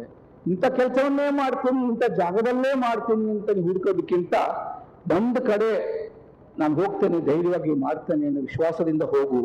ಅದು ನಿಜವಾದ ಭಾರತ ಕಟ್ಟುವಂತ ಶ್ರದ್ಧೆ ಅಂತ ಅವರಿಗೆ ಪ್ರಯತ್ನ ಪಡ್ತಾ ಇದೀವಿ. ಇದೆಲ್ಲ ನಾಳೆಗೆ ಆಗೋಗುತ್ತೆ ಅಂತ ಹೇಳೋದು ಇಲ್ಲ.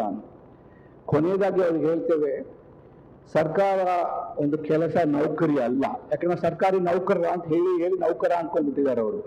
ಬಹುಶಃ ಸರ್ವೆಂಟ್ ಲೀಡರ್ಶಿಪ್ ನ ಕಾನ್ಸೆಪ್ಟ್ ಅನ್ನ ಕಲಿಬೇಕಿದ್ರೆ ನಾನು ರಾಮಕೃಷ್ಣ ಮಹಾಸಂಸ್ಥೆಯಿಂದ ಕಲ್ತಂಥದ್ದು, ಬಹುಶಃ ಪ್ರತಿಯೊಬ್ಬ ಸನ್ಯಾಸಿಯಿಂದ ಕಲಿಬೇಕಾದಂಥದ್ದು ರಾಮಕೃಷ್ಣ ಆಶ್ರಮದಲ್ಲಿ the concept of servant leadership with Swami Vivekananda spoke about.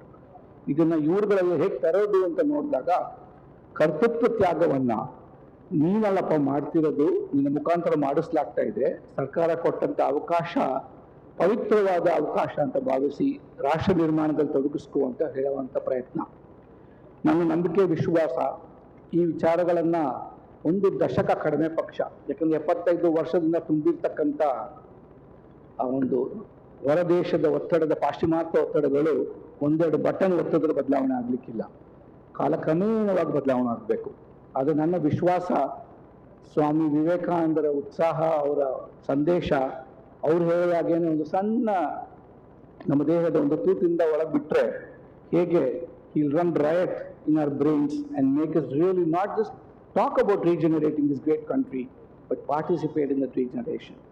So if in some way, if I can look at this extraordinary opportunity bestowed on me, I will again recollect the message of Swami Gautamananji. He said, you don't decide where you go. He told me when he gave me this advice.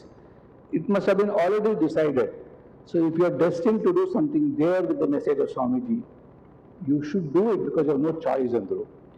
And I also believe it was destiny that brought me to Mysore. It was destiny that brought me under the tutelage of extraordinary monks here at the Vedanta College, at Vidyashala, at the ashram. And it is the same destiny that I think Swami Nityanandaji created for me when he asked me to come here and share what I see as regeneration of this country itself.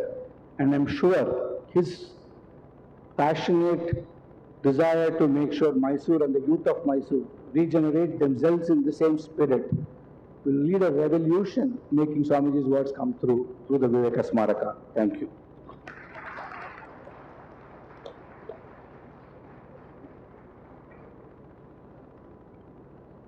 Thank you, Dr. Balasubramaniam sir, for such practical insights into this topic. We request revered Swami Bodhamayanji Maharaj, Adhyaksha of Ramakrishna Math, Hyderabad, to speak on the same topic, regeneration of India as envisioned by Swami Vivekananda.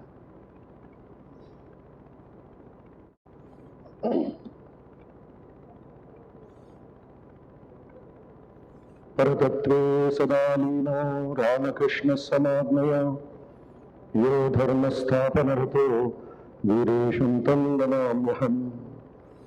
सर्वे भवन्तु सुखिनः, सर्वे सन्तु निरामयाः, सर्वे भद्राणि पश्यन्तु मा कश्चित् दुःखभाग् भवेत्.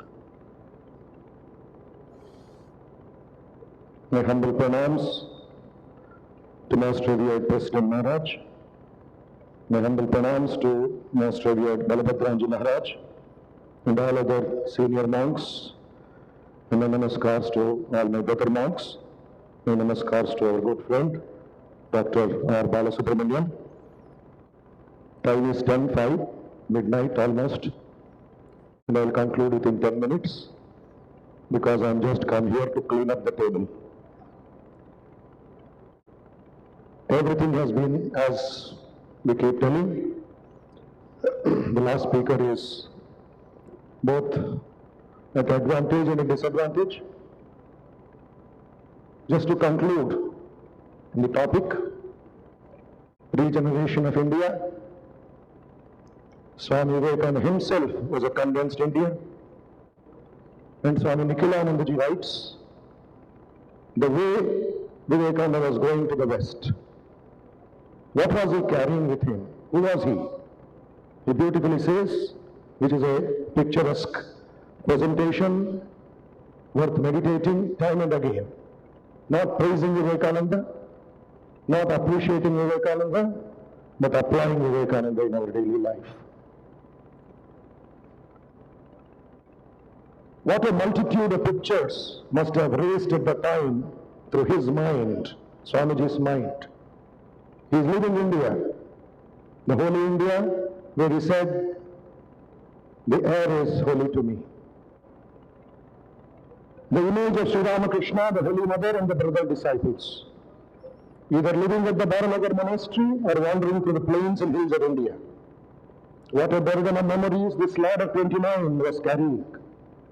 The legacy of his noble parents, the blessings of his master, the wisdom learned from the Hindu scriptures, the knowledge of the West, his own spiritual experiences, India's past greatness, her present sorrow, and the dream of her future glory, the hopes and aspirations of the millions of Indians, brown men toiling in their brown fields under the scorching tropical sun, the devotional stories of the Puranas, the dizzy heights of Buddhist philosophy, the transcendental truths of Vedanta, the subtleties of the Indian philosophical systems, the soul-stirring songs of Indian poets and mystics, the stone carvings and the frescoes of the Ellora and Ajanta caves, the heroic tales of the Rajput and Maratha fighters, the hymns of the South Indian Alvars, the snow peaks of the towering Himalayas, the murmuring music of the Ganga, all these and many such thoughts fused together to create in the Swami's mind the image of Mother India, a universe in miniature whose history and society were the vivid demonstration of her philosophical doctrine of unity in diversity. And could India have sent a son worthier than Vivekananda to represent her in the Parliament of Religions?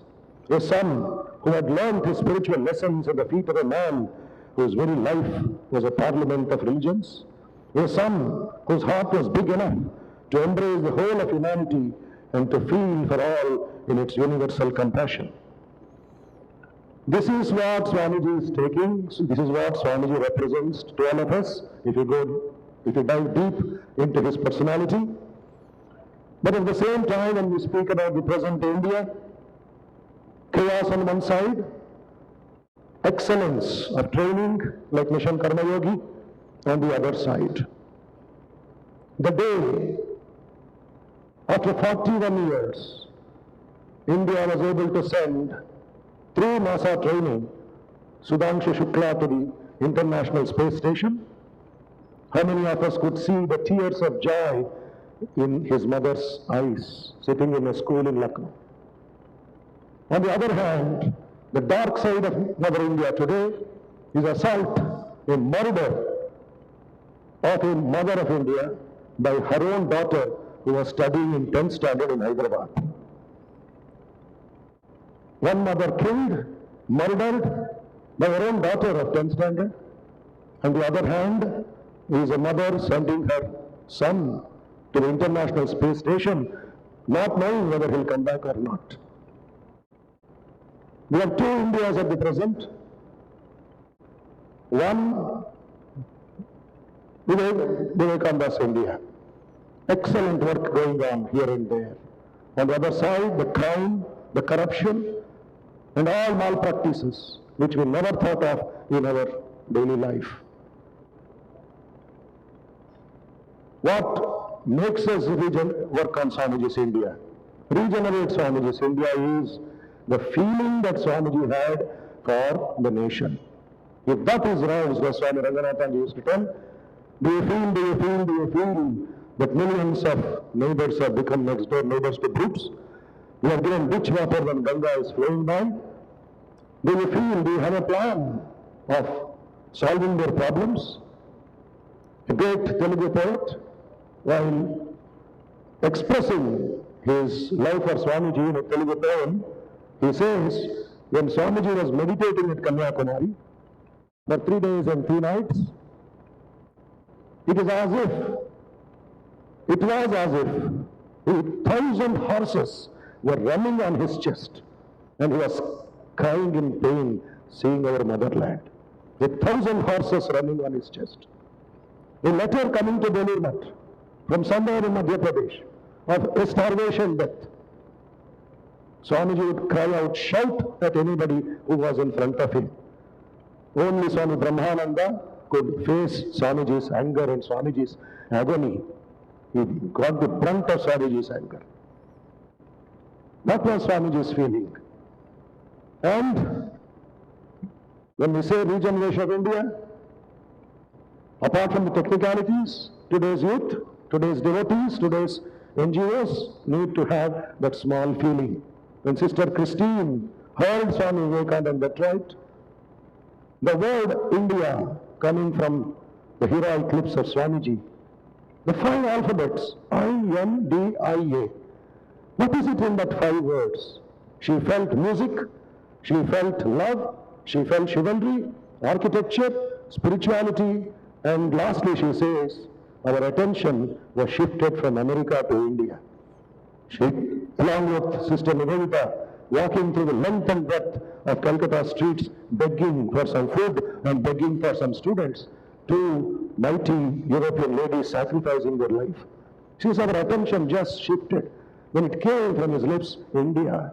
And at the time, let us keep in mind that we were not allowed to call ourselves as Indians. What were we?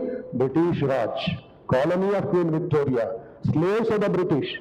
But here is a man, a monk, who was Murta Maheshwara, Ujjvala Bhaskara, Prachanda Pandava Nrityam, the beautiful song that we sing in our temples, Abhiravi Hunkara Nadita Dingmukha, Prachanda Pandava Nrityam. As Balasubramanianji pointed out, the time has come for re-education of the educated. Swamiji's famous words in Madras. Re-education of the educated. Let it be the bureaucrats, let it be the police. Just a few minutes back, or in the evening, I got the message from Hyderabad Center that the Commissioner of Police himself has approached us to give training to 350 constables and circle inspectors for next 7 days in Ramakrishna Math. They say, we know how to install a camera, we know how to write a challan, but we do not know how to manage ourselves. The police on the street is very important as much as the Pradhana Mantri in his office. Otherwise, Hyderabad boasts of 5 lakh CCTV cameras, world record. Why do we need a cameras? When our mind is a real camera. That internal training, that mental development is missing. That is why the External Affairs Minister, in his beautiful book, some of the interested scholars may read that, Why India Matters. In the end, he says, India's quest to ascend the global hierarchy is an endless journey.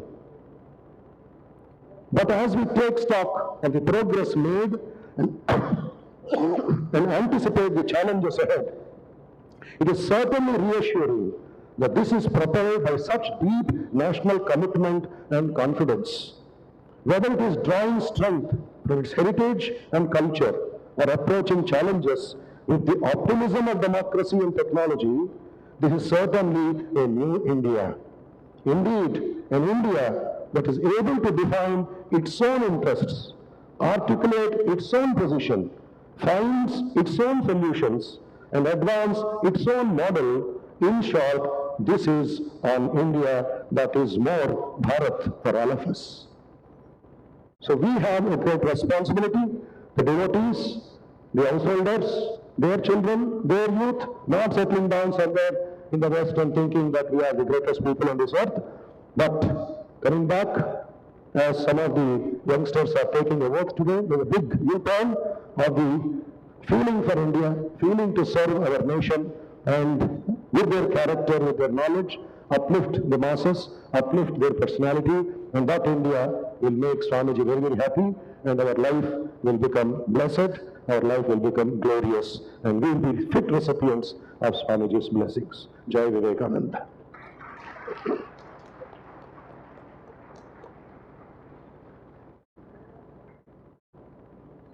Thank you, Maharaj.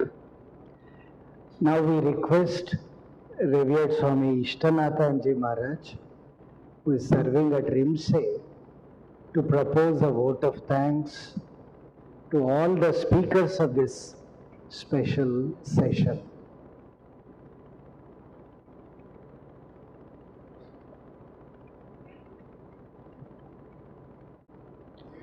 My humble pranams and namaskars to all of you. I am very privileged and honored to offer this vote of thanks. At the outset, on behalf of the Ramakrishna Ashrama, Mysuru, I offer my respectful pranams and heartful thanks to Revered Swami Balabhadrananji Maharaj for gracing this evening with his holy presence and for his elevating address. Thank you very much, Swamiji. My pranams to you. My sincere thanks to all the Swamijis, Swami Atma Shraddhanji Maharaj, Swami Sarvasthananji Maharaj, Swami Bodhamayananji Maharaj, Swami Veereshananji Maharaj, and Swami Shantivardhananji Maharaj for the special talk.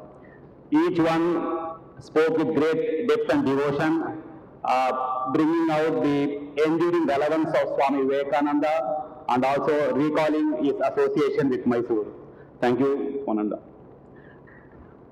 Our heartfelt thanks to Dr. R. Balasubramaniam, whose speech brought great clarity and conviction to the theme of regeneration and making the idea of nation building real and actionable. Thank you very much, sir.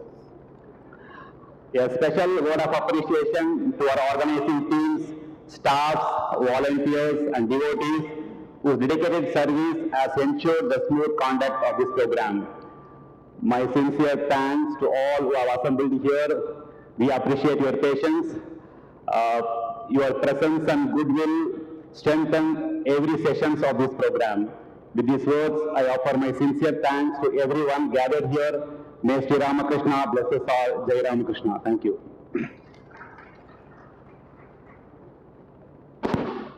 ಶಾಂತಿ ಮಂತ್ರದೊಂದಿಗೆ ಮೊದಲನೇ ದಿನದ ಎಲ್ಲ ಕಾರ್ಯಕ್ರಮಗಳನ್ನು ಶ್ರೀರಾಮಕೃಷ್ಣರಿಗೆ ಅರ್ಪಿಸೋಣ.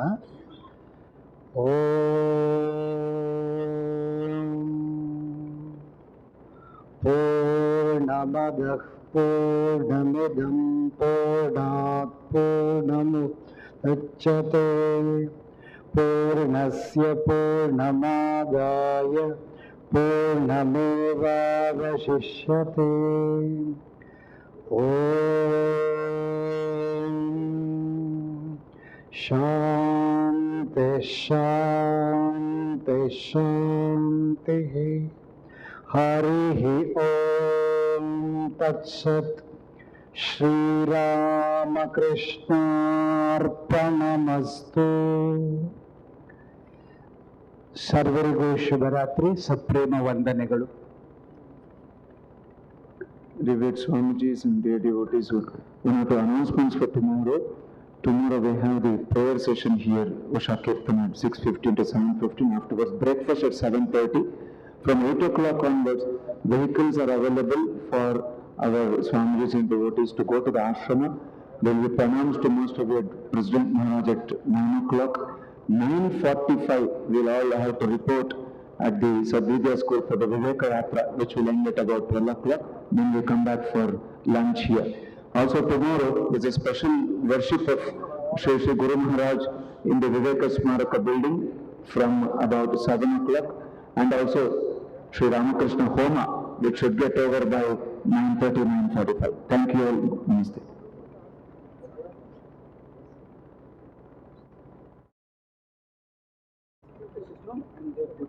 I'm happy.